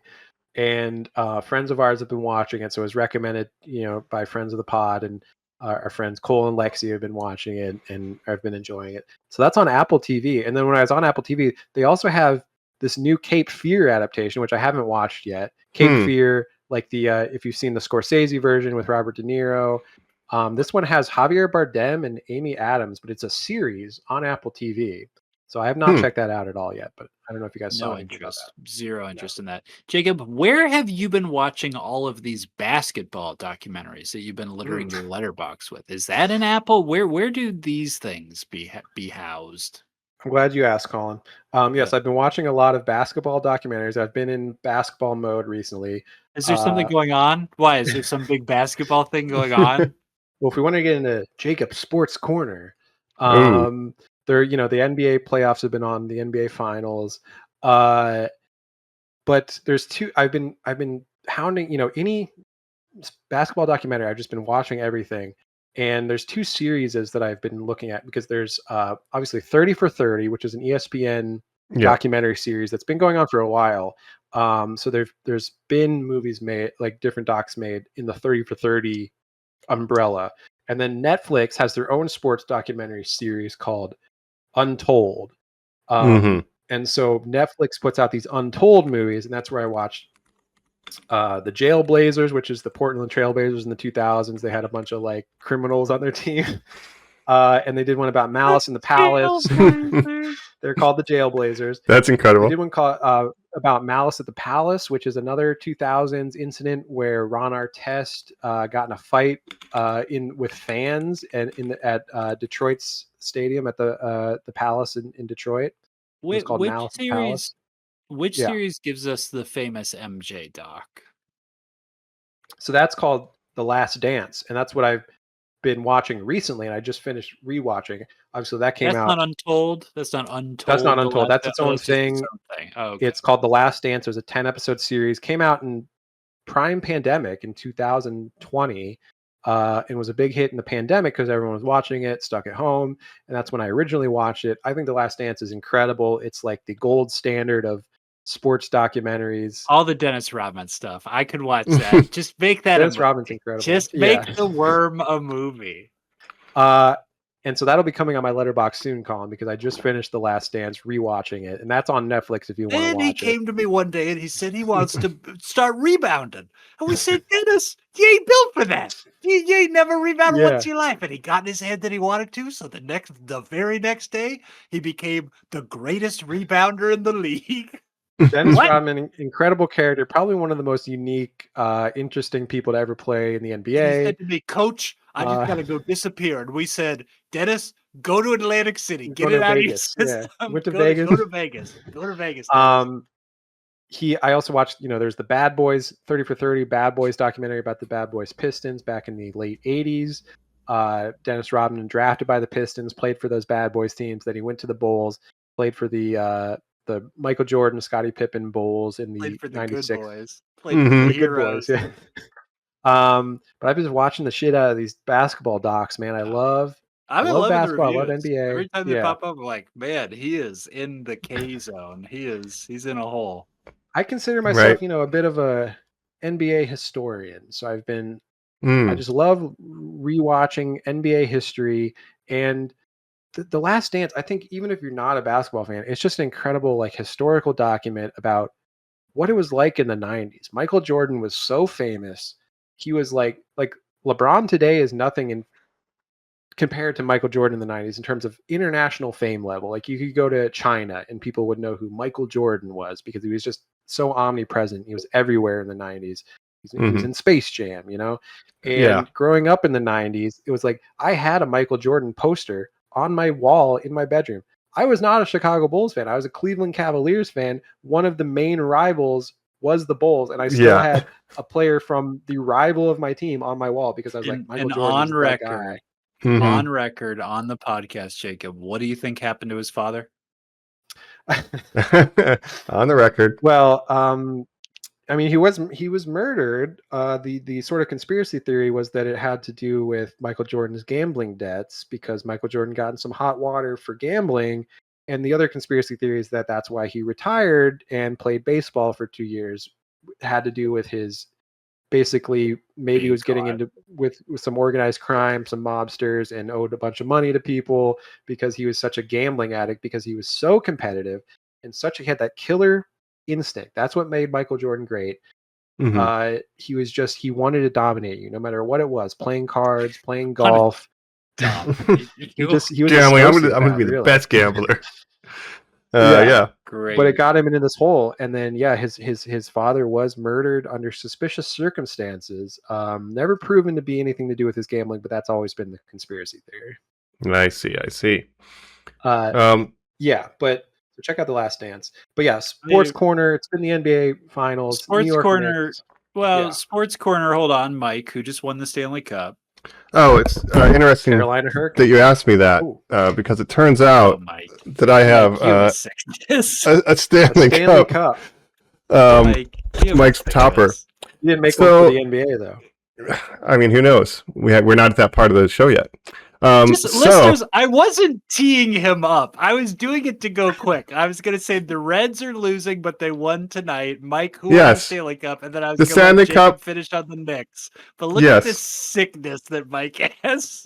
I don't know, man, but yes, the Carolina Hurricanes have defeated the Las Vegas Golden Knights as of yesterday in a 6-game series, 4 games to 2. They won their second championship ever. They've won their first one in 2006, so 20 years apart. 37-year-old Jared Stahl becomes the MVP, the oldest MVP to ever play the hockey. He's the same age as me. Maybe I still got it. More than James Harden. And he's taking fucking calcium supplements for those ankles. What are you talking about? Hey, LeBron 41. He's still pretty good for the Hurricanes because they went 16-3 in the entire postseason. They only lost 3 games, and 2 of those losses were to the Golden Knights in the final series. So they really were steamrolling people all the way to the end. And then their goalie got hurt. Frederick Anderson, he's a good goalie who never got a cup. Now he got one, but he got hurt. And you know who stepped in? Was a guy named Brandon Bussey. They put the Bussey in the Nussy, and they were unstoppatousy after that point. Not so the Bussey stopped Vegas for sure. And listeners, I will be getting a Bussey jersey. Bussi, it's how it's spelled, baby. So shout out to Carolina Hurricanes. Wow. You done did it. You defeated the villains. But Jacob, you were mentioning get that off there. You gotta sing. No, were you mentioning the New York Knicks? Oh my gosh. This is a statue Jalen of Brunson? New York Knicks superstar Jalen Brunson. He's got the Larry Lynn trophy. He's got the championship trophy because the Knicks in 5. Larry O'Brien trophy. That's right. That's incredible that you made that. Jalen Brunson. So New York Knicks, folks. New York Knickerbockers are world champions. Now, the last time New York Knicks were world champions. You know what year it was, Colin? It was Uh, 1973. Hold on, I'm trying to do something in my mind, and this is all I've got so far. Is my bagel's Jewish, my sculpture's 3D printed. Yeah. My mayor's Muslim. Yeah. Yeah. I'm Knicks in trying to do 5. it. The championship is minted. Yes, there we go. Yes, there we go. Anyway, sorry. Yes. So shocking. Good for them. Mhm. yes, first championship in 53 years. They went to the finals in '99 with Patrick Ewing and everything, but they lost. So Who this wasn't is a huge Space deal Jam. for New York Knicks fans. Who wasn't Space Jam? But No, which one was he? Was he Patrick the Ewing. robot? I don't Patrick know. Ewing, he played his center. He was a center. He played for New York. The problem is the Knicks had a good team in the '90s. There's this team called the Chicago Bulls and Michael Oh, Jordan that you're was saying kind of the beasting on real. everybody. I thought you meant the most recent Space Jam. I'm No, sorry. the original Oh, Space no. Jam. Space Jam. Okay. He was a Okay. competitor to Jordan in the '90s, and they had a decent team, but they just couldn't go all the way. This team gets put together, this Knicks team, and what a run they had. And like you said, with the Carolina hockey team, Mm-hmm. I believe the Knicks lost 4 games in the entire playoffs. They Wow. lost 2 to the Atlanta Hawks. They lost 1 to they might have swept the 76ers, and they swept my Cavs, and then they lost 1 to the Spurs in the finals. So what a run. And I think they had the highest point differential of any playoff run in NBA history, where they were just blowing out teams, dominating them. Like I said, my Cleveland Cavaliers played them in the Eastern Conference Finals. All they had to do was beat the Knicks. They would have made the finals. And of course, they got swept, beaten 4, blown out in game 4. Disastrous. So So we very have sad identical there, 16-3 Yeah. for the Knicks as well. So the Carolina Hurricanes and the Knicks 16-3 in the postseason. Very dominant championship teams runs. one of the greatest postseason runs. I mean, up there with the 2016 Warriors, just blowing out teams and going all the way, and being doubted the whole way because the consensus was that the West, you had the San Antonio Spurs, you had the Oklahoma City Thunder in the Western Conference Finals, 2 dominant defensive teams. You have Victor Wembanyama, the French phenom, 7'5" or whatever he is. I saw a lot of people saying Cavs v Lakers too. Oh, wow. Collins called a shot and said Cavs versus Lakers in the finals. You heard it here first. And I did hear it there first, and I think I heard it there last. You heard it once in your life. That was where you heard it first. Yeah, First I and would have last. loved it. LeBron versus the Cavs would have been an incredible narrative, but unfortunately, my Cavs fell short once again. They 3rd year in the row that they lost to the eventual finals team, either the finals winner or the finals loser. Last year they lost to the Pacers, who lost in the finals to the Thunder, of course. My point is, the Knicks, incredible run for them. Jalen Brunson, a short, small guy by NBA standards, kind of discounted his whole life as like, oh, you're just a role player, you're not a star, you can't lead a team to the finals, you're just a little guy. And he says, you know what? Fuck you guys. I'm doing it. And what an incredible run by the Knicks. I wish I could be a fan of them. They did beat my team in the Eastern Conference Finals, so it's hard to root for them, but they are sort of the Cinderella story. And the other incredible thing about the Knicks is they put together this team. 3 of the teammates played in college together on Villanova and won 2 championships with Villanova. So they called them the Nova Knicks because they recreated this Villanova team essentially like with that. Jalen Brunson, Josh Hart, and Mikal Bridges. And actually, they had my a boys. 4th one. They had Dante DiVincenzo, who they traded in the Karl Anthony Towns trade. So they have the Nova Knicks. Jalen Brunson, one of, I believe, 3 NBA players ever to win a high school championship, a college championship, and an NBA championship. And the other one is like Wilt Chamberlain. So it's like very rare to do, Right. So Kareem Abdul-Jabbar. So just huge deal for the Knicks. I mean, a fan base that's been desperate for a championship for a long time. New York's going crazy. Spike Lee's loving it. Ben Stiller, Chalamet, all the boys are there. Taylor Swift, traitor. It's all right. Apparently, she's a Knicks fan. I mean, she went to an Eastern Conference Finals. Her and Travis Kelce, Cleveland native, Cavs fan, and Taylor, apparently a Knicks fan. They went to an Eastern Conference Finals game. Then Isn't she goes back to Nashville? She's from Philly. So it's like, why is she a Knicks fan? I don't know. Apparently she's a Knicks fan though. But Okay. she was there. She was sitting with the Haim sisters and Mariska Hargitay. And they were all there. Game 4. Chalamet, my boy. I liked watching all the Tina Fey, her and Tracy Tina Jordan. Fey. doing Yeah, I've been Tracy rewatching 30 Rock, Morgan. so that's been fun. Yeah. I was Celebrity Row. Yeah. Yeah, it's going crazy. I was pretty neutral because like I don't really care about either team for a little bit while I was on San Antonio just because of the memes. But it was cool to see like they were down double digits every game and they would always come back. The Knicks came back from the largest deficit in NBA history. Brunson put up like 44 out of the 90 points that they had in the final game, like by himself. Like really some crazy stuff was happening with this team. So it was cool to watch. Well, it's funny because Jalen Brunson didn't play that well in games 1 through 4, but then in game 5, when the rest of his team wasn't playing well, he put him on all out there. 45 points out of like their 90 something. So he had half the team's points. And nice. Yeah. And by game himself. 4 was crazy. So the Knicks won in 5, which seems like, oh, they just dominated the Spurs. No, it was actually a very close series for a 5. Even though it went 5 games, it was a very competitive series where the Spurs, like you said, led by double digits every game and just would choke away these leads. And you have a very young San Antonio Spurs team. You have Victor Wembanyama, 22 years old, Stephon Castle, 21, Dylan Harper, 20. That's what their young core. And they're just a little ahead of schedule. I think they made it. They're going to be back. Like they're going to be a championship contender for a long time. Victor Wembanyama, already a top 3 player in the NBA. He sort of became a finals villain, which is a very funny narrative to watch. He did, it was very much the underdog Knicks versus the French villain, this towering French guy who plays dirty sometimes. He just became a national villain in a very fun way. Yeah. So, I did see Timothy Chalamet like in the locker room at the party, and they're like, "Hey, man, you're gonna get some of that champagne." And some random guy's like, "No, that's for the athletes. I'm not an athlete. I don't do that." And then it makes me think of Kash Patel drinking beers with Team USA. Like, no. That's how you show class. Like even Chalamet knows, like, this is not my party. I'm just, I'm not a part of the team. Yeah. And I like that he deferred. Yeah.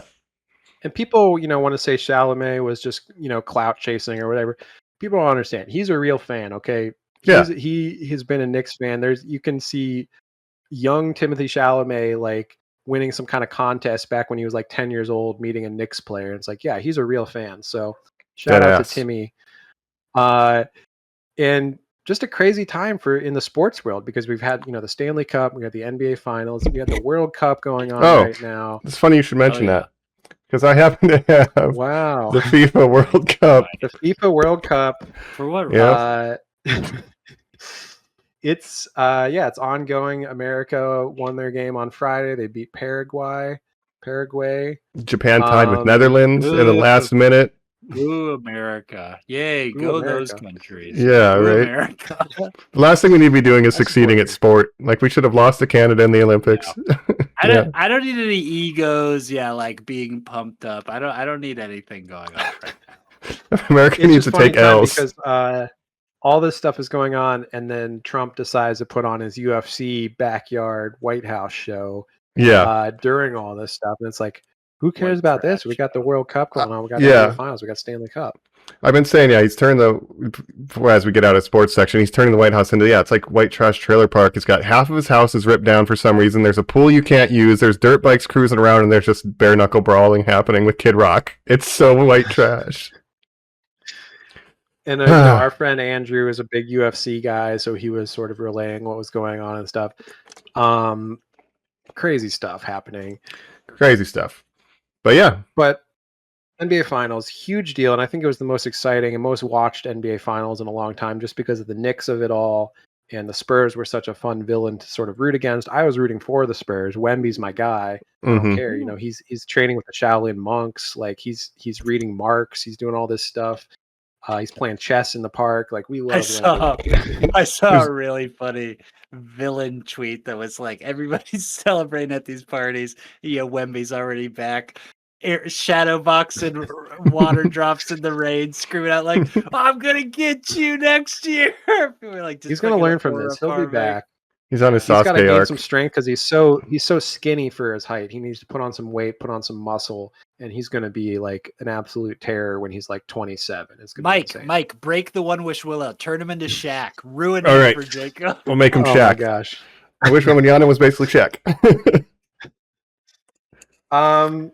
But yeah, it was a fun finals, and I'm glad the Stanley Cup was good and everything. And like, Yeah.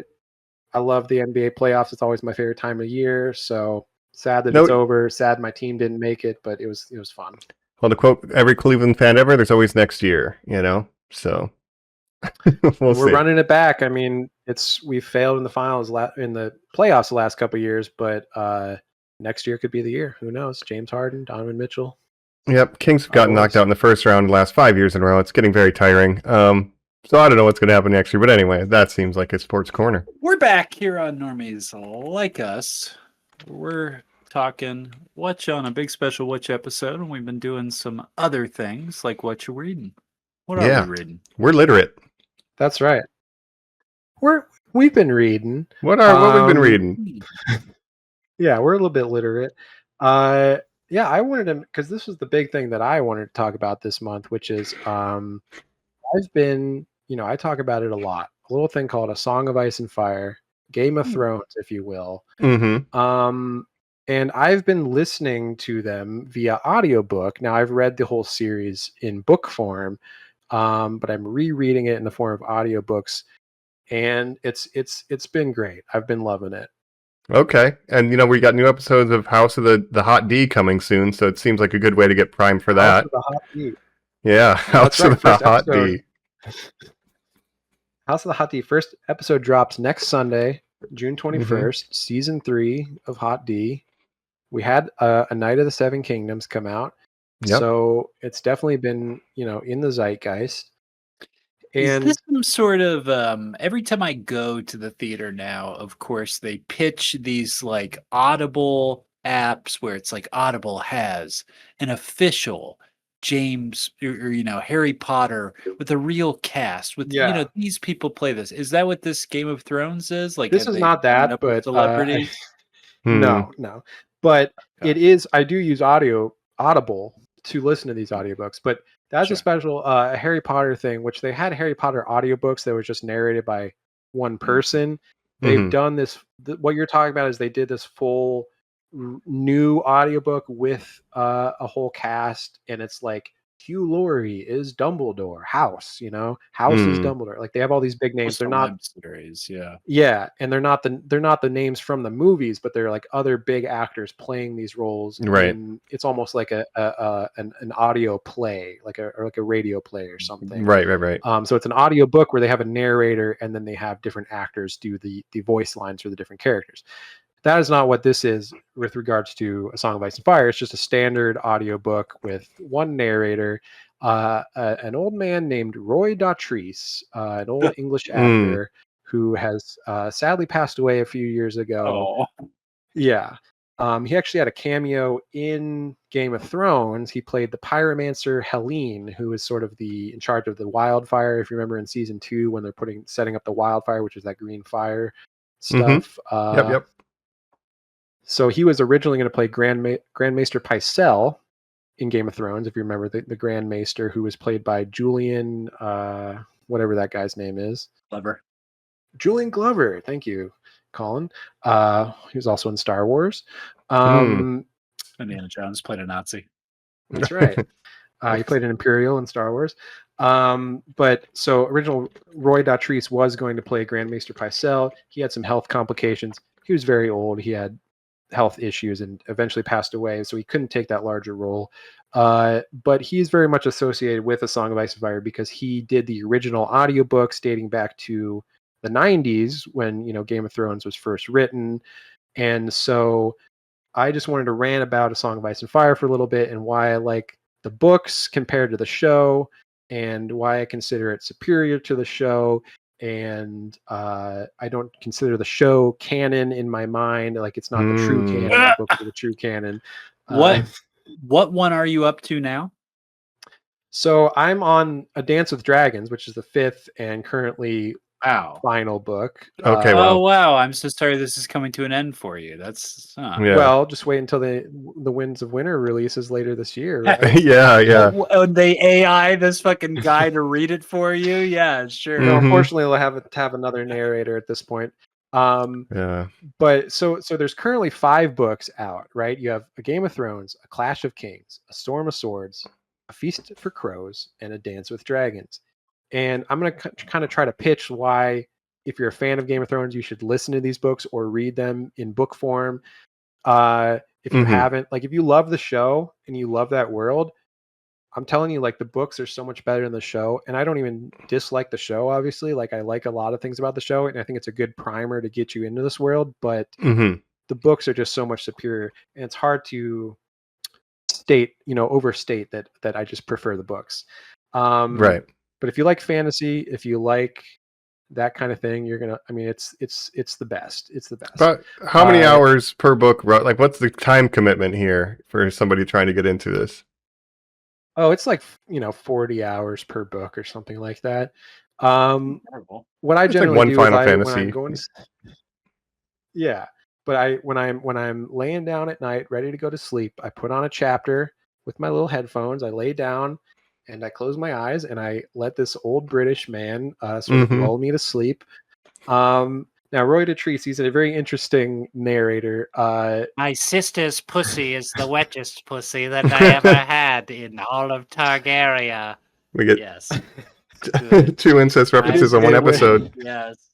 Yeah. Good. Yeah, it's interesting. I mean, Roy Dotrice, he's not a perfect narrator in that. I mean, this is a man, I think probably in his 90s by the time he's doing the last book. And the Mm. way they're doing these is they didn't tell him how to pronounce names and certain things like that. Like, I don't know how they produced these audiobooks. Obviously, the first couple of these were made before the show, even so. But they couldn't have had like George R. R. Martin say like, "This is how you pronounce names." They didn't do that. So he's saying, like, at times he's saying Jeffrey instead of Joffrey. He's saying Mhm. Caitlin instead of Catelyn. Little Jeffrey. Rick, Brienne yeah. instead of Brienne. So he's mispronouncing things. He's forgetting things sometimes. So I kind of liken to it like it's like your forgetful old grandfather reading you a bedtime Right. story, and you just kind of have to go with it sometimes. Yeah, okay. And there's some when he's doing. Ryan was a large lass. He says Brienne. It's very So strange. big. He says Pattire Baelish instead of Peter Baelish. So just bizarre because Peter in the book it's spelled Petyr. So for that he somehow got Pattire. Tire. When he's doing women's voices, sometimes when he's He doing knows better. ethnic voices, it's a little bit like Oh. like when he's doing some of the voices of like characters in Essos and stuff, he does some questionable accents, but overall it's a great experience, and I wouldn't change the narrator at all. So, but Right. there's 5 books in the series, right? The first Yes. 3 I kind of consider them a loose trilogy, and that's basically everything that happens in the show from seasons 1 to 4. So that's all the big events from seasons 1 to 4. The Red Wedding, Joffrey's Right. wedding, Ned Battle Stark of the dying, all these Bastards. big events. Yeah. No, not that. That's No, a okay. little bit later. Sorry. Yeah, and that's actually a show only thing. Oh So that's shit. what. See? That's Okay. the difference. But yeah. So everything after season 4, that's where the show and the books diverge pretty widely at points. Because like if you go back and you watch season 1 of the show, it's almost word for word the first book, A Game of Thrones. They were sticking very close to the adaptation as it went on. And now I appreciate they were in a hard spot because the books are currently unfinished. The show had to have an ending, so they kind of had to make some shit up. But what they did is basically post A Storm of Swords, which is the 3rd book. They really started diverging from the books widely. So the last 2 books currently, A Feast for Crows and A Dance with Dragons, are actually very different than what happens in the show, even with the same characters. Does that make sense? Yeah, so if you hated the ending of the show, listen to the book because that's actually like the good shit. Yes, although what's worse, a bad ending or no ending? Debatable. But I'm still holding out hope. George R. R. Martin, he's still alive. He's still kicking. Could happen.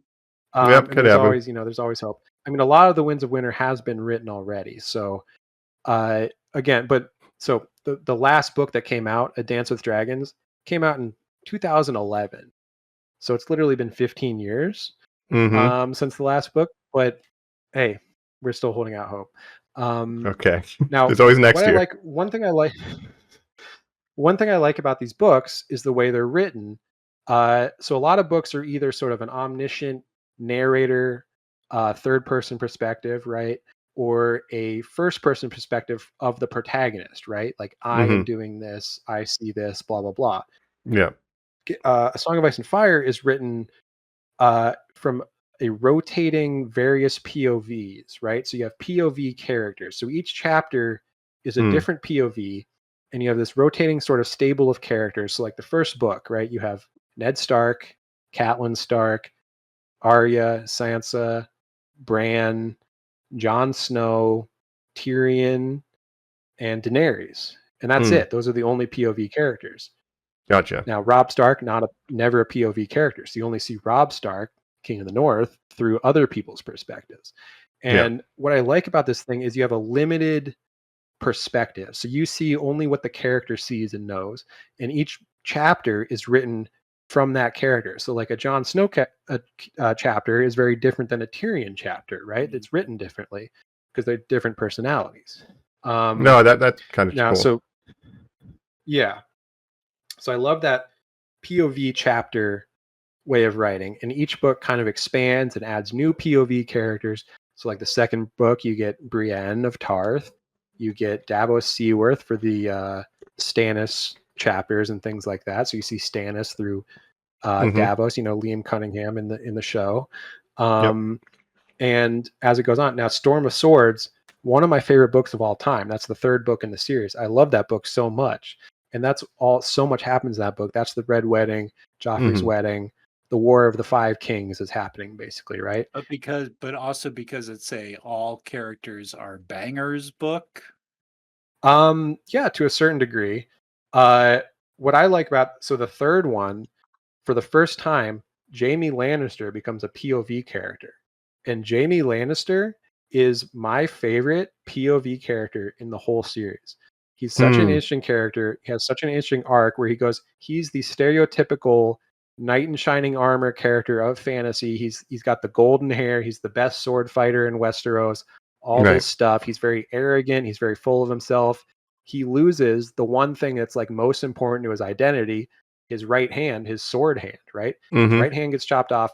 His entire identity is based around, I'm the best fighter. No one can beat me. He loses that. That destroys him. And he has this entire arc with Brienne that you see in the show where he kind of has to refine who he is and like reconsider who he is. It's incredible in the books. Yeah. Like, it's so good. Nice. Because I remember that arc from the show, but it's just way better in the book. Yeah. So I love Jaime Lannister, and I love Nicholas Coster-Waldau in the show. And I love Brienne. Brienne's another great POV character. Now, after A Storm of Swords, so I consider the first three a loose trilogy where all these big events are happening, and A Storm of Swords is kind of the finale, right? With the Red Wedding, Joffrey's wedding, Joffrey dies, and all these big events are happening. The next book, A Feast for Crows. Now, the first three books were all written in a 6-year period, right? From like 92 to 98. The next book is written like 2005, and that's A Feast for Crows. It's a much slower, it's sort of the denouement of the last book. All these big events happened. Now it's like Westeros is trying to put the pieces back together.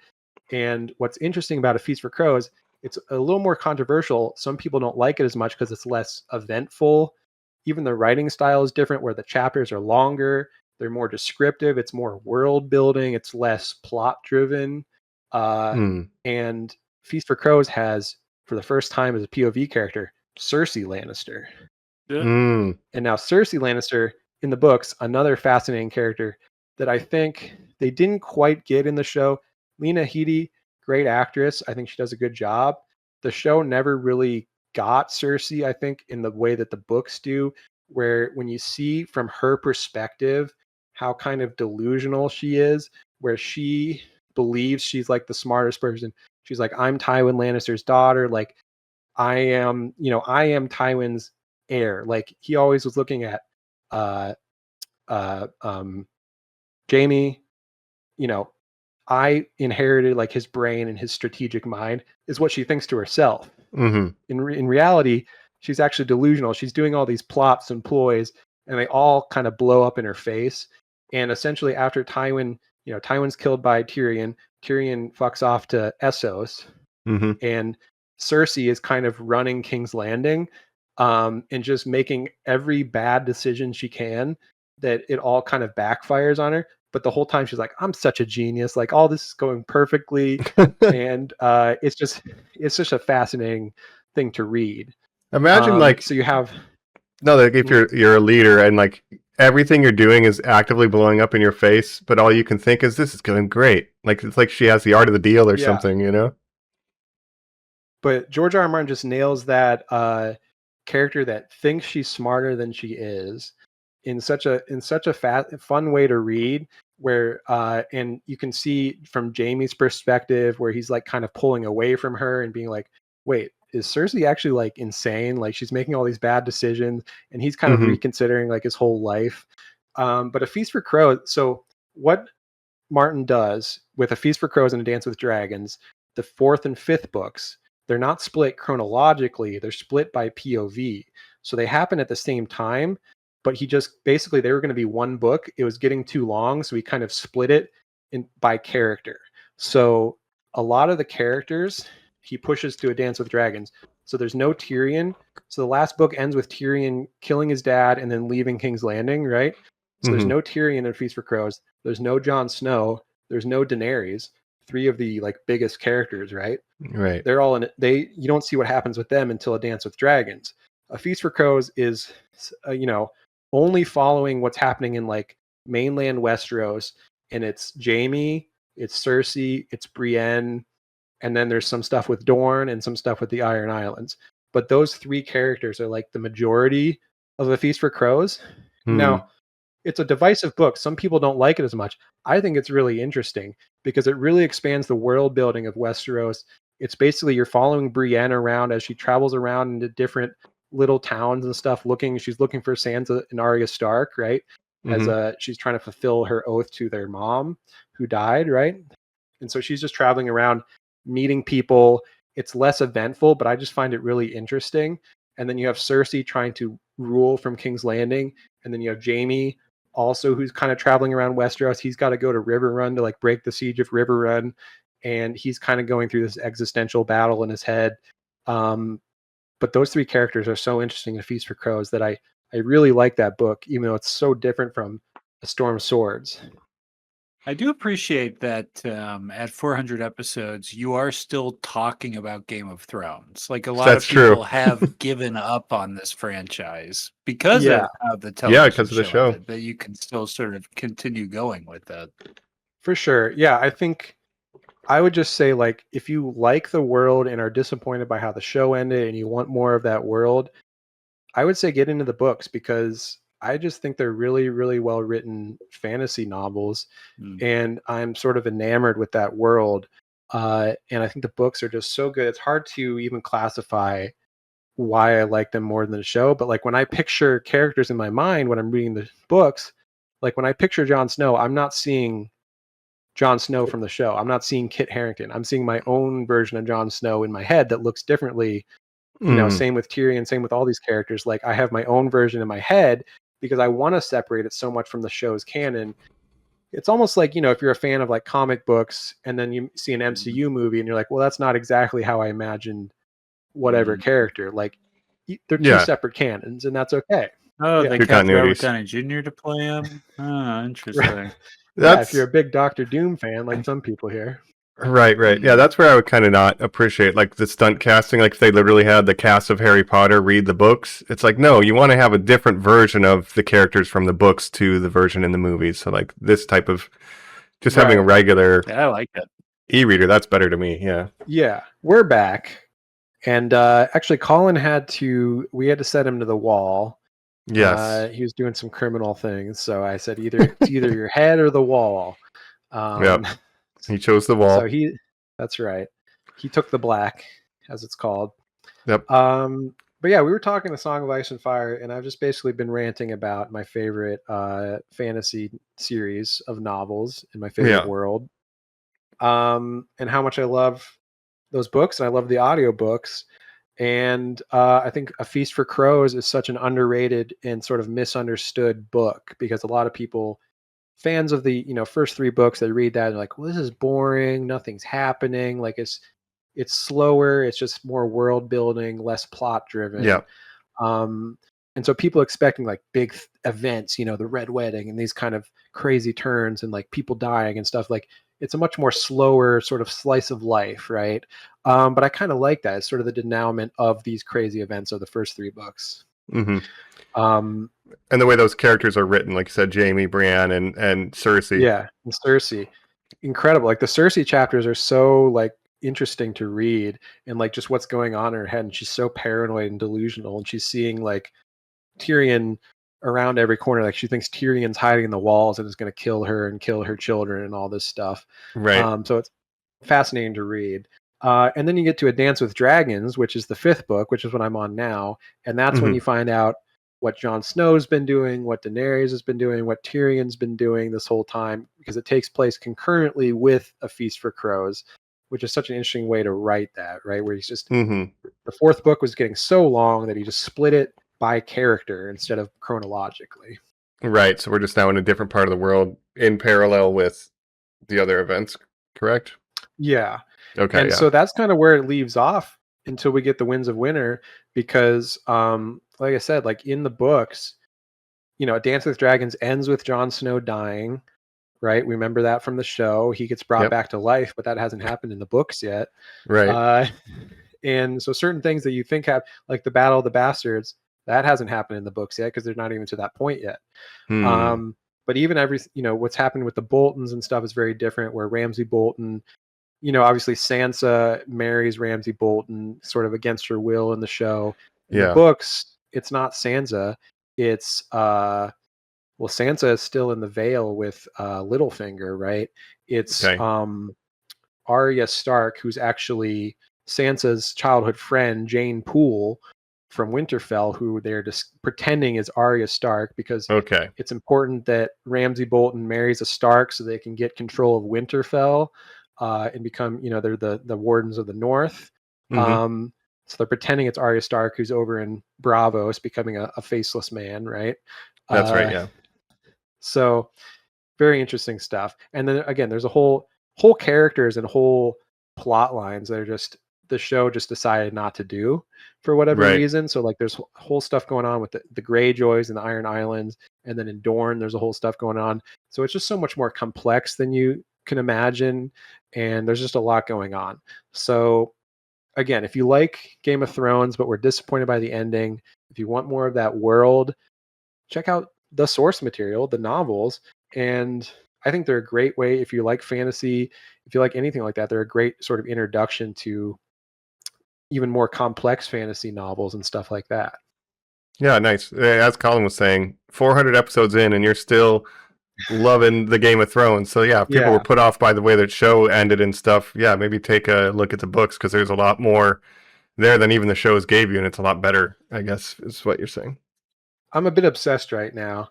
And Yeah. it's such an expansive world in the novels. Like there's so many more characters than you could imagine. Like you could just pour over the lore for hours, and like I'll go on the Game of Thrones wiki and just look up characters and look up genealogies of houses and stuff. So I'm a little obsessed.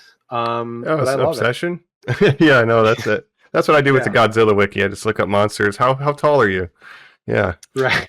Similar kind of vibe, Right. similar kind of obsession.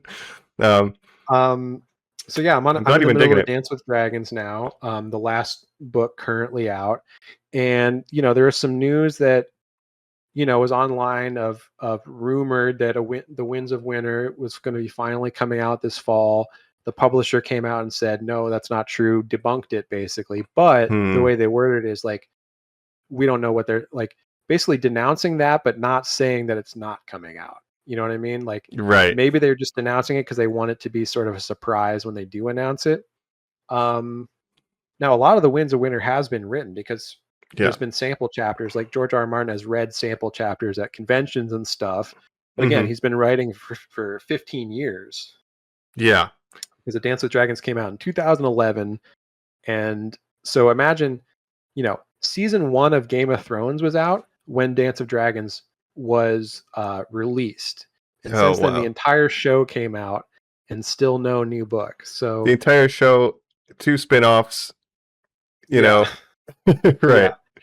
And, he's been involved to different degrees with these shows. And, I've talked a lot about House of the Dragon and how he was involved early on and then sort of had a falling out with the showrunner, just like he had a falling out with D&D from Games of Thrones. But then he was involved with the Night of the Seven Kingdoms. And that was so well received. People loved that. Yep. Our boys. Elden Ring. Did that for a little bit. It is funny that, we've had an entire life and death cycle of Star Wars under Disney in between the time of him releasing the last 2 books, Right. And the first 3 books, it was like 92, 94, 96 or whatever.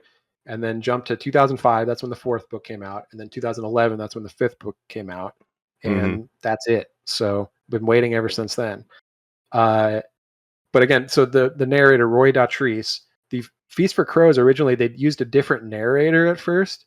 And then fans were like, wait, where's Roy Dotrice? Like, this isn't Roy Dotrice. We need to get him to re-record the audiobook because we're expecting him. So they actually did a re-record of the audiobook with him and released that back in the 2000s. And then he also did Dance with Dragons in, around 2011 when that came out.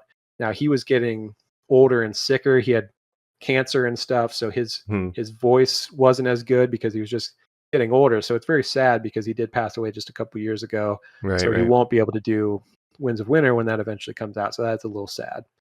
It's a bummer. But you can get those books on audiobook on Audible. You can read them in book form, and I think they're just modern classics. And I put them up there with anything. People love Lord of the Rings. I like A Song of Ice and Fire more than Lord of the Rings. Yeah, what's Aragorn's tax policy, famously, is what George R. R. Martin said to himself. What's the real side of this? But I think a lot of people misunderstand George R. R. Martin, and they say, well, he's just subverting fantasy tropes, and he doesn't, their view of him is that he looks down on, like, Lord of the Rings is like simple good versus evil. Well, the thing is, George R. R. Martin is actually a huge Tolkien fan. I mean, obviously, like, Tolkien inspired so many fantasy writers, right? He is the sort of godfather of fantasy fiction. And there would be no A Song of Ice and Fire without Tolkien. So George R. R. Martin is a huge Tolkien fan, but he just also wanted to examine fantasy tropes in a different way. So I think people misunderstand A Song of Ice and Fire. They think it's this grim, dark subversion of expectations. It's actually not. There's a lot of, heroic, good character. Like, there's this idea that every character is like a shade of gray. That's not actually true. I mean, some characters are gray, but some characters are just good. Brienne of Tarth, Dunk, Ned Stark, Sir Duncan the Tall, right? Ned Stark, right? There's all different degrees. There's purely evil characters like Joffrey, like Ramsay Bolton. There's purely good characters, and there's characters that are in the middle. So it's not all gray. He's just saying, life is not binary, good versus evil. And what's Aragorn's tax policy? He is interested with the gritty details of how a kingdom like that would be run, right? And you have the small folk, the peasants. Like, how do they deal with, what's the economy like in, Middle Earth, that kind of thing. Yeah. So it's a more lived in world, I think. And it's a world that has a lot of flaws. It's a medieval patriarchy, right? But it's about characters living in a flawed world, doing the best they can, right, with their life. And there's this sense of honor. There's really a lot going on, and I just love it. Yeah. And if I was a fan of Tolkien, it's like, oh, I want to write fantasy. Well, I'm not going to do what he's doing. He already did it better than everybody else. I should explore another part of this thing, in my own way. Like, yeah. No, it makes a lot of sense. Absolutely. I still haven't jumped in yet, but maybe that's something I should start throwing on and get lulled to sleep by my doting British grandfather as he tells me the tale of Westeros, you know? Absolutely, yeah. Yeah, if you ever want to borrow the novels, I have the box set too. If you ever want That's to read right. them that way, I I know you appreciate like that. cyberpunk and things like that, but if you ever wanted to get into more fantasy, yeah, Yeah, that's where, I mean, I'm not going to go super into it, but I'm on my seventh William Gibson novel in the cyberpunk genre. There's 2 trilogies and 1 set of short stories, and I'm in the final book of the second trilogy wow, right now. So that's what I've been doing over the past year or so. It's just all of the William Gibson, starting with Neuromancer and going through them. So I've been in the digital that's great. techno feudalism, and then I can go to fantasy feudalism if I jump over to And I think it's Game of it's Thrones. it's good to read. Like it's good to stimulate your mind by actually reading words on a page, right?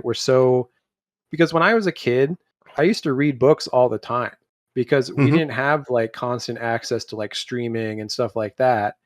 And I was a big book kid when I was a kid. I was always reading some books and shit, Hmm. Animorphs and all kinds of different things, right? Hell yeah. And I feel like that's sort of been lost in this digital age where just reading a good old fashioned paper book, like it can actually be really good for you. And I think it stimulates your mind. It keeps you, it's just like eating your vegetables, but it's not in a bad way. Like I think like you can gain a lot from reading a book. You know, Does that sound dumb? no, I always say a mind needs books like a sword needs a whetstone, you know? Famously, Yes, I always say exactly. that, you know? Uh, Exactly. as I wear my My shirt boy that says, Tyrion. I drink and I know things, you know, my favorite shirt. Yeah, we love Tyrion. We do love Tyrion. Uh, I'm curious how he is in the book. I hear he's a little goblin man, though. He's not handsome like Peter Dinklage. he's not. Yeah, that's the thing. Is Peter Dinklage is a little person, but he's a very handsome guy. Yeah. I mean, he's like a leading man actor, right? Hmm. Tyrion in the books, he's missing a nose because he gets attacked in the Battle of the Blackwater. He gets his nose basically chopped off, so he's horribly disfigured. He's Right. short. He's got like mismatched eyes. He's got blonde hair. He's got this Lannister blonde hair, but he's very different than how he looks in the show. I'll say that. Yeah, yeah. And I think the show did the best they can in a lot of ways. But again, with like Cersei and certain characters, they didn't quite nail the personification of them in the books. Yeah, yeah. I like this. I think I'm smarter than everybody, but actually I'm not kind of Yeah. thing. Yeah, yeah, yeah. That's cool. So that's my Song of Ice and Fire rant about what I've Hell been yeah. reading. Thanks for hanging in there with me. Of course. Um, That's you want to jump yeah. over to what we've been playing?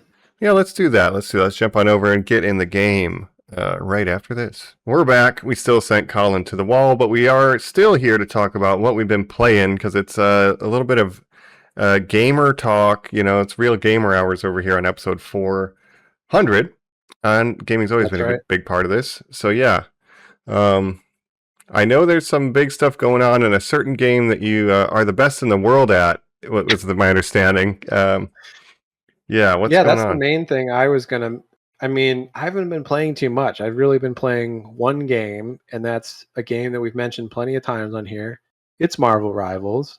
It's Uh, funny you mention that because I just so oh, happen to have a Marvel Rivals yo, to me, Cyclops. my X-Men. Yes. Yes, So there you go. he's got to reload his eyes. So that's the big news of Marvel Rivals that we have Correct. season 8.5. So season 8 was the release of Devil Dinosaur, and then season 8.5, the release of our boy Scott Summers. Summers, Cyclops. And it is Cyclops. funny because you do have to reload his eyes in the game. That's very It's funny. sort of the meme. But yeah, Hell yeah. Cyclops. He's a duelist, a DPS. Obviously, he shoots lasers out of his eyes. Although they're not really lasers, of course, they're concussive blasts or From the whatever. punch Optic dimension. blasts from the Yep. punch dimension. Yep. But what I Yep. like about it is that they sort of get that in the way that X-Men 97 gets his character, where you can use it at his movement tech using his eyes Yeah. and things like that. That's very cool. That was like an X-Men 97 thing where he's dashing backwards and stuff. Yeah, that's cool that they got that Like right. you can shoot his thing down and it blasts him up in the air, and then he can shoot at you from high ground being in the air. That's cool. And then he can sort of blast himself back and stuff like that. So he's very fun to play. I know our friend Joe has been playing him a lot.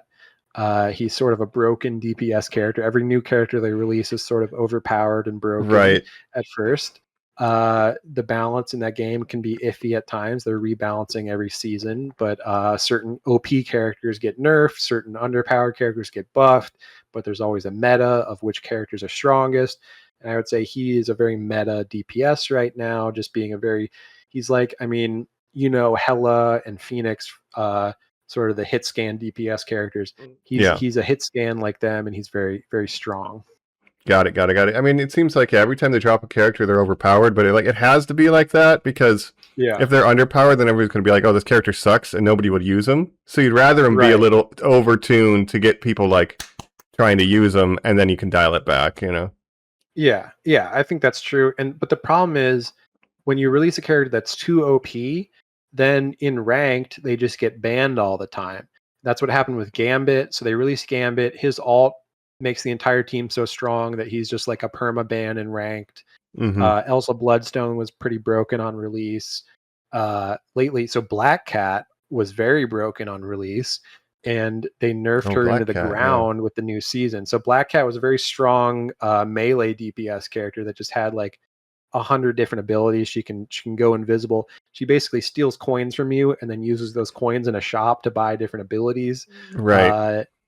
She was very broken, but with the newest patch, they pretty much took her out back of the shed and like put look at the flowers. In her brain. Because she went from OP to like C tier.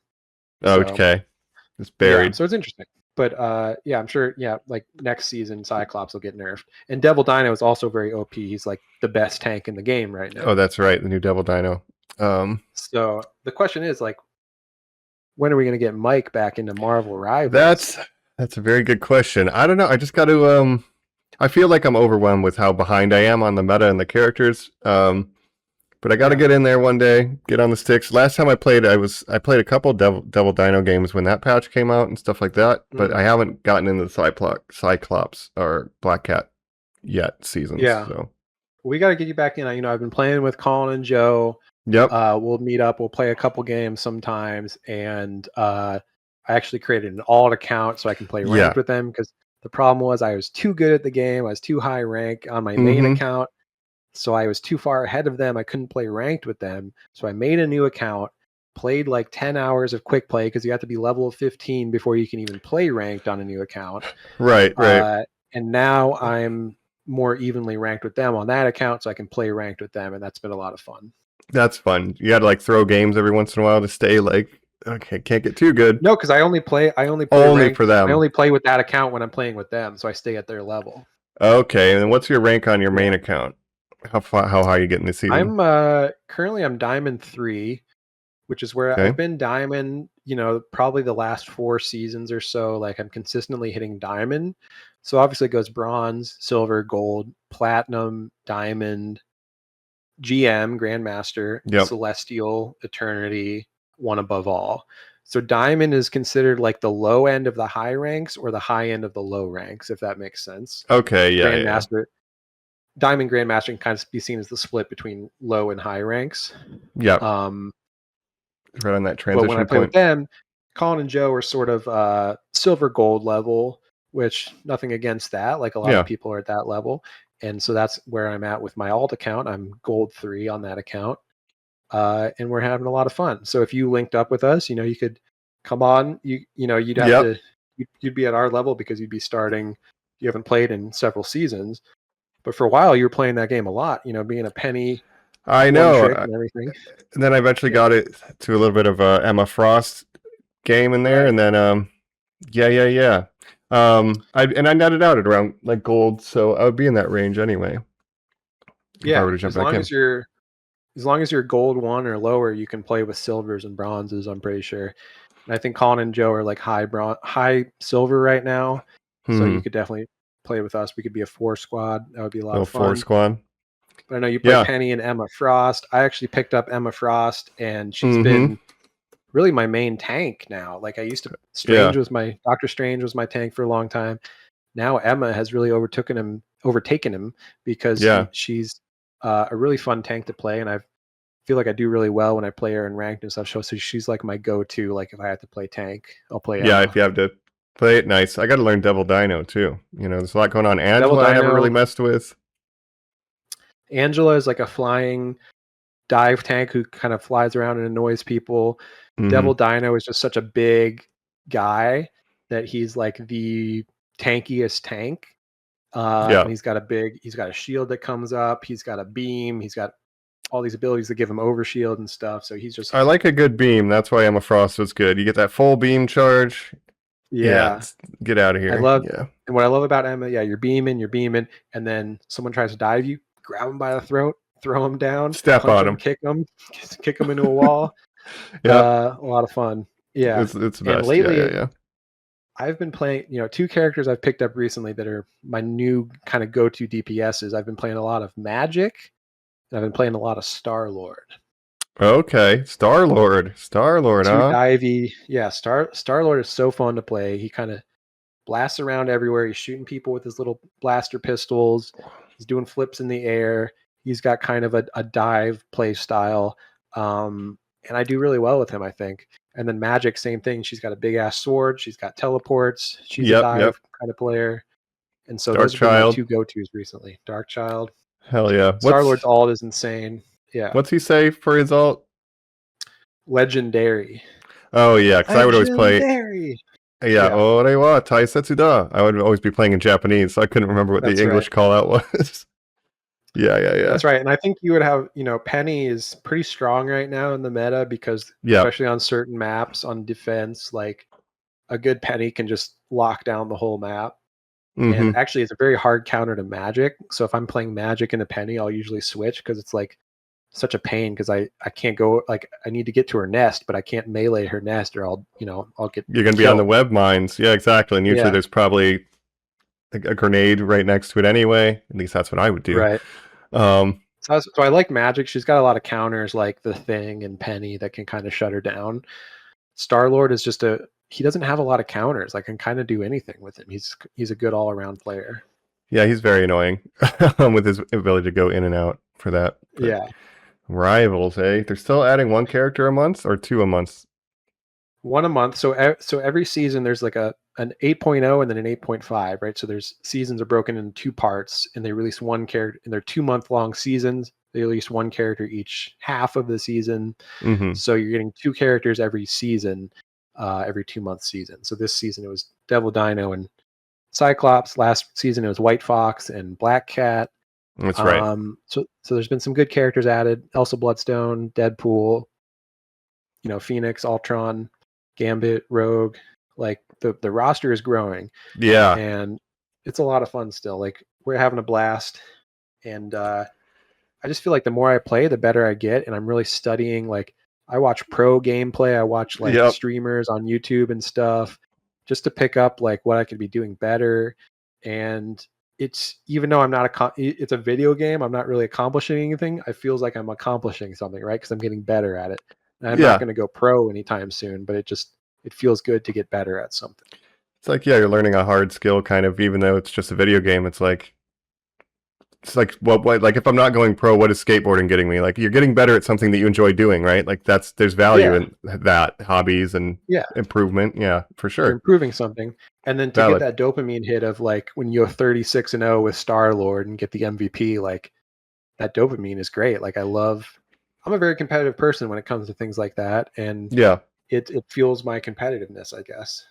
That's how I was at the peak of it too. I was watching like, all right, who are the best Penny players right now in the world? And watch all their VODs and stuff. Like, what are they doing differently? Yeah, for sure. That's my dream, is that we can get you back into it and you can play with us regularly. We can 4-squad and comp and stuff. And but what have you been playing recently? I'll ask you that. Since I don't have a thing for it, we'll go back to normal. I have not been playing a ton of stuff, but what I have been playing is it's like I've been playing mostly games to learn Japanese. So I've been trying to find games that I can play in Japanese that are like at my reading level, and I'm trying to learn how to read kanji. So I started out with Wind Waker, which fine, but the font was weird, so I didn't like that. Then I switched to Pikmin 3. Yeah, it was all right. Didn't Hey, love it. And then I finally pick me found up. this guy who makes a spreadsheet of all the Japanese games, and he would rate them like F rank to S plus rank on how good they are for learning.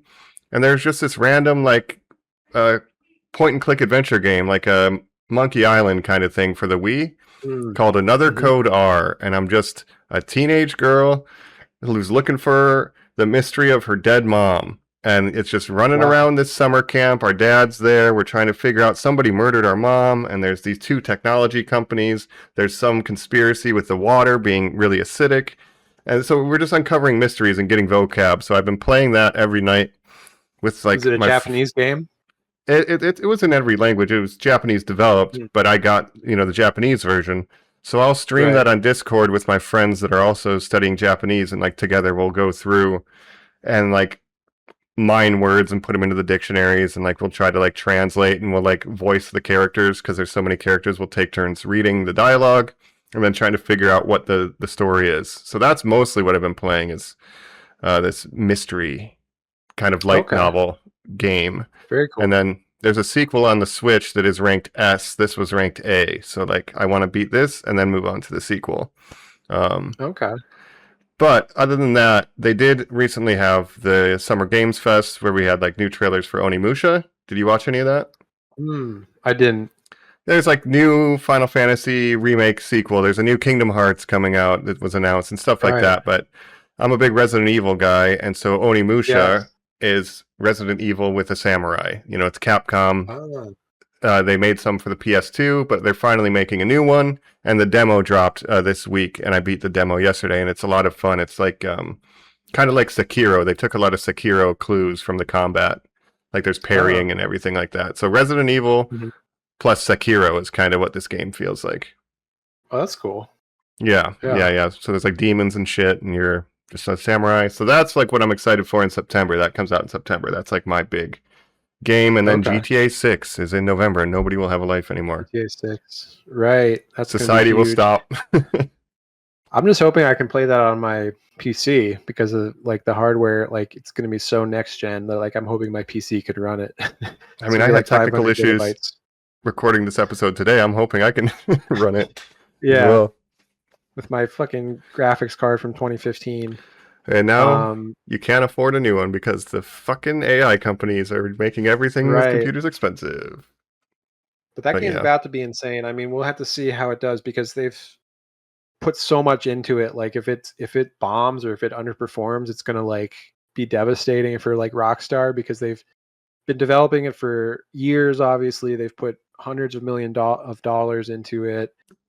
Huge amount of man hours and work that's gone into it. Yeah. It's going to be insane. Like it's either going to be a huge failure, it's going to be like an amazing game that like everyone's playing for hundreds of hours. We'll see. I like to hope they learn the lessons from companies like CD Projekt Red with the Cyberpunk launch, or Bethesda, where it's like, ooh, everybody hates when this shit doesn't work at launch, so we're going to take our Right. time. Well, They've that's the delayed thing it is several that times. yeah, they've delayed it. So like yeah, just don't release it in an unfinished state. Don't release it with a bunch of bugs. Hmm. And it's better to a game. It's better to release a game late that's good than release a game too early that isn't good. Even if you fix it later, the damage is already done. You only To a get one certain chance to degree. make a first impression, right?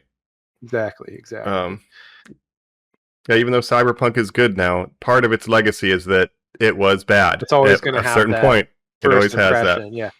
Same thing with No Man's Sky, right? No Man's Sky was a highly anticipated game. It promised all this stuff, and then on release, it was very underwhelming. But they've added so much over the years that now it's like resembles the game that they initially promised, and like it's a really good game. But people still have that bad taste in their mouth of like the launch, right? Yes, it is now Yes Woman's Land, and it's good, but nobody will play it. Yeah. Yeah. But I Um, like No Man. I call it No Person's Sky because I'm hey, woke. I Yeah. like that. That's fair. Um, yeah. So we'll see what happens with GTA. I do like the memes. Like, we got World War III before GTA 6. We got a UFC fight at the White House before GTA 6. Like, okay, yeah, I Yeah, guess so. but I mean, it's like with Bethesda with Skyrim where they just coasted on Skyrim for so long. Rockstar has coasted on GTA 5 and Red Dead 2 for so long, where it's like people still play those games online and stuff. Like GTA Online is still a thing, Red Dead Online. Those games came out so long ago and people are still liking them. Like this game could legitimately be played for like a decade. Yeah. If it's successful and if it has a good online that people want to grind and stuff, like it's going to be a huge hit. Yeah. So it's going to be crazy. So that's the big thing to look forward to, I guess, at the end of the year. And gaming. Yeah. But yeah. That'll be a big one. Mhm. And then Marvel Rivals still going strong. They're still having like streamer tournaments and stuff. They had a recent streamer tournament where it's kind of controversial, where they had like different just like streamers that weren't that familiar with Marvel Rivals versus like Marvel Rivals pros and stuff, and it was just very unbalanced and very funny to watch. But it's giving publicity to the game and stuff. Yeah, just for fun. Yeah. I guess I've been playing a little bit of Smash Brothers Melee, but online. There's the emulator called Slippy now, and you can play online against people, and so that's been an interesting endeavor. Getting cooked. You're playing on like PC, like a PC. Yeah, I'm playing on PC. And then I got an N64 adapter for this. Oh wow! So I'm playing Melee on PC with an N64 controller online. That's wild. Yeah, and Smash. You play against other people. Yep, and Smash 64 has an emulator called Remix, where they have added Ganondorf, Fox, Crash Bandicoot, Banjo-Kazooie. Like, they've added a ton of characters to Smash 64, and now that is online too. Wow, have you played that at all? Yeah, that plays a little harder to get into, but I played the regular one-player game, and it's a lot of fun. And the people that made Smash Remix, they made it so that no matter what they modded into it, it had to fit on a cartridge and work in an original N64 if you wanted to. Like, you can play it on the computer, but you can get a cartridge of it and it will work in a regular N64 as long as you have that memory pack that like came with Banjo-Kazooie or whatever. I wonder how the licensing and stuff works for that. Like, Nintendo's not shutting that down for legal reasons and stuff. I'm sure they would. Probably free and stuff, right? It's all free, yeah. Like, if you own the original Smash Brothers, then you can download the stuff and update it, but it's all free. It's not profit or anything. It's just totally community driven. They've added new maps, and every map has a variation to be Battlefield or Final Destination. Like, they've added like 100 music tracks. It's a really crazy thing, Smash Remix. I suggest look up a YouTube on it if you're curious. That's cool, yeah. I have to check that out. Big moves in the Smash 64 community. They had the largest online tournament for it recently, so maybe I get back into Smash 64, Yeah. Turbo's the best there. I am playing some Jigglypuff. It's great. But very nice. That's what I've been doing in the gaming world. Wow. As of late. Well, we need to get you back into Marvel Rivals someday. But I've mainly been playing that, so that's what we've been playing. Do you want to jump into final thoughts? And I have one other show that I want to pitch you for a little bit, but surprise segment. Yeah, let's do that. Let's head over to final thoughts and get on in there. 400 episodes, biggest, the baddest that we've ever done. The big 400. We're back with final thoughts here, and I'm going to do one more segment, which is Jacob's Anime Corner. That's right. We meant to get this on the What We Were Watching. So what's in the Anime Corner? Jacob, I just had so much to talk about that. I've been dominating the episode. I hate to do it, but yeah, we had Sports New York Corner. Knicks? Now it's Anime Corner. You're no, you're the Carolina Hurricanes. Yeah, maybe. Well, they were more dominant in their games because the Knicks kind of had to come back every time. I'm just saying, if anybody dominated, it was the Hurricanes. But go ahead. That's fair. No, yeah, I wanted to talk some anime. I mean, you're an anime appreciator. You're a Japanese language appreciator. And I've been doing a little bit of Delicious Dungeon here and there, Yeah, so on a previous Whatcha, I talked Danjin Meshi, or Delicious in Dungeon, right? Correct. And that was an anime that I've been watching. I picked up another anime recently, and I think you like this one. It's too bad Colin had to go to the wall because I wanted to pitch it to him too, but well, that's what he gets for not liking and sharing and subscribing to this podcast, like you all should do if you're still listening at this point. You owe it to yourself. But the new anime I've been watching, it's on Netflix. It's a newer show. It's based on a manga, of course, as a lot of animes are. But I'll be interested to see if you've heard of it or if you know anything about it. I've been watching Free Ren. Oh, You this know is a Free fantasy Ren? one as well, right? Yes, it's fantasy. Yes, I'm familiar with it, but I haven't seen it. So tell me, pitch me. Free Ren. It's a great show. Um, it's set in a fantasy world, sort of your typical Lord of the Rings style fantasy. And it follows an elf named Free Ren, an elf mage who. Okay. So in the first episode, there's a band of adventurers have gone on this 10-year adventure where they slayed the Demon King and all this stuff, right? And they're returning to the capital after a successful 10-year adventure. And Free Ren, the elf mage, you got your human warrior, your dwarf, your cleric, typical D&D D&D party, party. right? Yep. Yeah. So they get back to the capital city, and Free Ren is like, okay, well, I'm gonna go off exploring for like 50 years. I'll come back in like 50 years because elves, they live so much longer than humans that they have like a very different perception of time, right? So to her, 10 years is like nothing. It's like 1/100th of her life. But to Yeah. humans, 10 years is a big chunk of your life, Yeah. right? So she's like, okay, this was a great adventure, but I'm gonna like go do some side quests for like 50 years. I'll be back in like 50 years to like Yeah. meet up with you guys again. And they're like, okay, all right, whatever. But they're going to And be she like comes back 70 when she gets back. Yeah. Well, she comes back, 50 years later. There's a lot of kind of time jumping in the story and stuff, but she comes back and her former, adventure friends are now old men Okay. and stuff. Mhm. And Himmel the warrior, the human warrior, is like very old and he's about to die. And he's like, oh, Free Ren, you came back. And then so they reunite. He ends up dying. And she kind of realizes, like, oh, like I never truly got to know these people. And, I could have done so much more to kind of like get to know them as people. And I didn't because I didn't realize how time is fleeting to humans. Like to me, Yeah. it's nothing, right? So it's playing with that idea of like time and stuff and mortality. Yeah. I like that. Yeah. And it's it's sort of a Lord of the Rings kind of world. It's sort of a comforting show to watch. There's great music, great visuals and stuff. But basically she goes around, she takes on an apprentice who's an apprentice of one of her other adventurer party members. And she's a mage. So she's teaching a young girl to be a mage and stuff, teaching her magic, and they go on these adventures. But all the time it's like flashing back to when she was this original party, and you realize this guy Himmel sort of was basically in love with her, and she didn't realize it at the time, and she's sort of regretting not getting to know him and being like, oh, I didn't get to know him when I had the chance. Yeah. And it's very interesting because she's an elf, right? She doesn't understand human emotions and social interactions to the same degree that humans do. And so I sort of view her as actually an autistic coded character. Right. That's kind of what I was thinking when you were describing it. You're like, Because what is she's human stuff? She doesn't understand. Yeah, she doesn't understand human emotion. She's very sort of emotionless most of the time.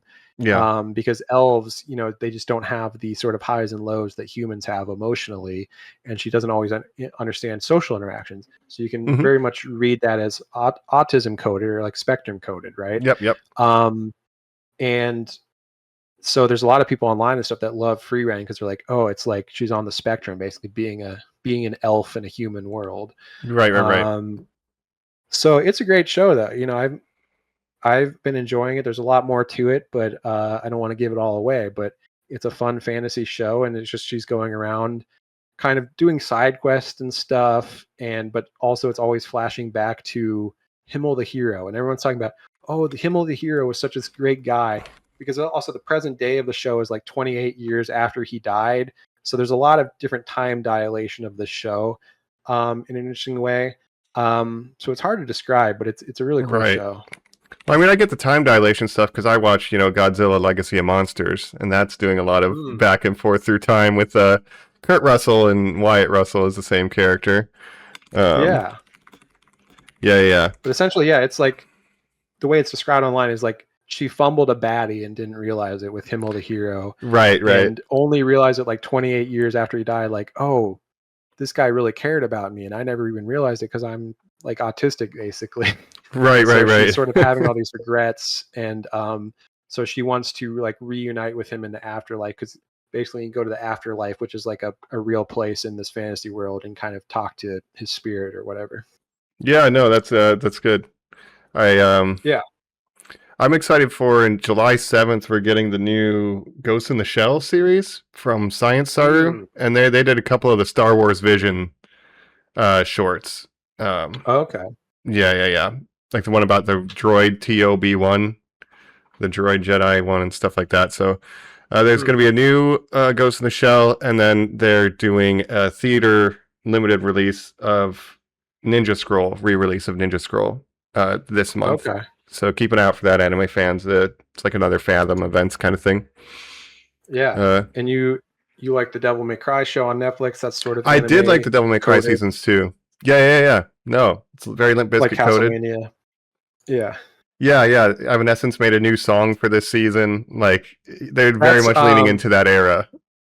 So I have not watched this show at all, but I watched the trailer for season 1 on YouTube just to see what it was all about. And it was playing, the song was Last Resort by Papa Roach. And I was like, oh, okay. So this show is all like 2000s, sort of like that kind of music, huh? We get there's I think a fight scene set to Rollin' at one point. Like it's full on. That's that incredible. one. Because that's when those came out. It was like, 2001 or 2002 was the original Devil May Cry game on PS2. And again, that's Capcom too. Honestly, so I mentioned, this is a weird note, but I mentioned Onimusha being like Resident Evil with a samurai. Basically, when they were making that game, they were figuring out the sword combos, and they accidentally were like juggling the enemy, and they're like, wait, we could just make this a whole game where you're doing sick combos. And so like a weird thing they found out making Onimusha became Devil May Cry. Okay. Just because they're like, oh, we should have a whole game where you're flipping guys up in the air. So it's all related. All things come back to Resident Evil. That's one way or another. But if you want to check out Free Rent, it's called Free Rent Beyond Journey's End. It's on Netflix. Again, this is based on a manga. It's a recent show in manga. Like the manga only came out a couple years ago, and this show, there's 2 seasons. The first season came out in 2023. Okay. And again, you're learning Japanese language and stuff, so you could listen to the Japanese version. I'm a stupid American chud, so I've been listening to the English language dubs, not subs. But it's because I've explained this before, but I can't look at the TV the whole time. Like if you're doing something else, for subtitles, you always have to be reading what they're saying, or you're not going to know, right? If you don't know Japanese. Versus I can look away from the TV and hear what they're saying and still know what it is in English. It's that meme when people are eating, watching anime, but when they look at their food, like the sound becomes gibberish, and then they look up and then they can it's that. I get it. But I appreciate the people that prefer subs over dubs, of course. Yeah. And at Fair Anime Corner is Anime Expo is just around the corner, coming up 4th of July weekend. So there's going to be a lot of big anime stuff going on there, so Los Angeles. You go into that at all? Only if I can get a free badge. That is too crazy for me. It's too crowded and too expensive. But you're essentially paying to get into a dealer hall. That's my hot take. But basically, I don't really go to the panels or anything. People watching is good. Yeah, but Free Rent, it's a big. It's very popular, I believe, with the kids these days, and everyone loves the character of Free Rent. She's a little elf lady. Yeah, I've been seeing a lot of fandom. Like it's got a lot of talk online. So yeah, and so you probably will see some Free Rent cosplays if you go to that. Oh yeah, 100%. Yeah, but again, if you like fantasy, it's another fantasy anime. So if you like Dungeon Meshi. Yes, I did like Dungeon Meshi. I got to pick that up too. No, good recommendation. Appreciate it. I wish Colin was not at the wall so we could have talked about it with him. I know. I should have brought it up earlier in the show, but it's a long show for our big 400. Exactly. But Free Rent, great music as well. I want to shout out the music. Very Lord of the Rings-ish kind of Irish folk music and stuff. Oh, cool. Very calming. Very, how you just get that good feeling when you watch Lord of the Rings. It kind of has that same cozy feeling when you're watching Free Ren. Right. Do I ever know that feeling? Yeah, for sure. It's Yeah, one of that my favorite cozy things. fantasy. Absolutely. Yep. So check it out. Big hit. And that's Anime Corner. Anime Corner. And yeah, and we are on our 400th episode. We're on final thoughts, I guess. Roll into it. It's a big one. Viewers, I made 7 of these stupid microphone toppers for this Wow. Did episode. we see them all? Yes, we did the One Wish Willow. We did the map from the Backrooms. We did The trophies. Stanley Cup. Brunson O'Brien with the trophy. championship. We did Brunson. the FIFA Cup. We did the FIFA. Stably Cap. And then I was really bummed that Colin didn't get to see Marvel Ribo Cyclops. Oh, yes. It's hard to get the my lighting. X-Men. Yeah, I think I did a good job with that one. But anyway. Well, it's that 1, that's- 2, that's a 3, cool 4, thing 5, is, of 6, course, 7. Very cool. We've been Yeah, you talking know. so much about X-Men. X2 last, well, we will be talking X-Men next week, I should say. X2. We definitely have not talked about that yet. No.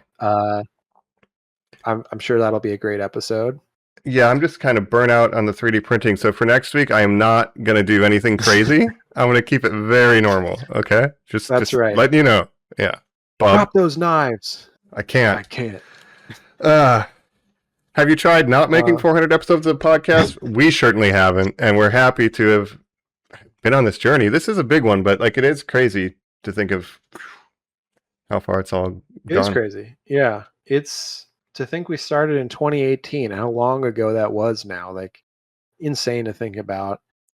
And we'll keep going forever, probably. We'll never stop. Who knows? We'll never stop, We'll never get old. We'll be like Freyren. We'll be doing this for another 50 plus years at least. We keep doing it. But yeah, I don't know. I think we left it all out there on the field, Anything else man. to add? Honestly, anything else to add? Let me think here. It's been a Check my journey. notes. There and back Congrats to again. the Knicks. Yeah. Congrats to the Knicks. Congrats to the Carolina Hurricanes. Fuck anybody that went to the UFC event. Personally, that's not reflect the views of everybody on the show. That's my personal view, I guess. I just think it's funny timing to do that when there's so much sports news going on with the Stanley Cup, the NBA Finals. Just the from a World Cup. competition standpoint of like anything that you could be watching. Like viewership is like who's watching, who's choosing to watch the White House UFC when all this stuff is going on. Everything other big event Like is the Stanley happening. Cup was the same day, like the last game of the Stanley Cup, and then Yeah, the NBA and there was Finals World the Cup night games before. that day too, right? Yeah, I think there's too many of those, but World Cup's been great. We love the world, and we love Cups. World Cup cooperation. Yeah. We were watching the World Cup. We had a peace prize president. There's world peace thanks to him being so peaceful. It's just you love to see it. Wow, what a time to be alive. We've solved the war in Iran. It's like we won in that it's the status quo of before we started the war, I guess. So that's a victory. We could have just never started in the first place and been better off. Yeah. Peace president. But yeah, it's good to have some catch ups like this and talking about the stuff that we do kind of watch and listen to and read to kind of, like Jacob said, maybe the small folk need to learn how to live when the rulers are doing crazy ass shit. How do you get along? Maybe listen to Game of Thrones for a little help there. That's right. That's another thing I love about Feast for Crows is you just see the perspective of the small folk. You think like all these nobles and people are fighting, and it's like that doesn't matter. Like the small folk are just trying to bring the crops in and live their life. They don't care who's king, like who's sitting on the Iron Throne. It doesn't matter to their life. Totally inconsequential. That's an interesting perspective. Yeah. Yep. But hopefully I didn't dominate this episode too much like the Carolina Hurricanes and talking about my interests. And hopefully that was somewhat interesting to some normies out there about my niche interests and your niche interests and Colin's. Yes. And but we love, we are the normies, of course. We love all things pop culture. Indeed. And thanks for listening to this one. If you made it this far, give us a like, share, subscribe. Go to the YouTube if you want to check that out. I put a lot of hard work into this stuff. You got to see the incredible Mike's 3D Mike printing Toppers of Mike's Mike Toppers. LLC. Going all out this week. He's got the one wish willow. Come on. Yep. So I wish you would subscribe. Okay. Just break that thing. Yeah. Right. But I guess that's number 400 in the can, right? And we've been your hosts, right? Regular Mike, hosts. Regular Jacob, and just a preview of course, what we're doing next week. I mentioned it already, but back to our long form. It's, to me, my X-Men. We're talking X2. X-Men United. For the last week of June. X-Men United. That's right. The subtitle that most people probably don't know is a thing. Correct. And then, I should say that's next week. Week after that, of course, we have Supergirl. Supergirl. That's right. I've got my tickets and my Lobo popcorn bucket that holds no popcorn. Yes. That's right. I'm expecting a great Mike's Mike Topper for that episode. I've really set the standard at number 400. I just went all out. Yeah. And we've got new Hot D. We've got new summer movies. So July, I'm sure, will be a great month for us. And thanks for sticking with us, Normies. Yeah, I appreciate it. I guess we can invite Colin back from the wall for X-Men. I don't know. I think I'm going to have to say off with his head. See, if it depends on how well he does in Marvel Rivals next time. If he pulls his weight, let him come back. Okay. Yeah. All right. That's fair. Cool. All right, Normies. Thanks, Normies. I appreciate you. Catch you all next time. And I wish this episode would edit itself. And yeah, we'll catch you next week. X-Men. Later. Later.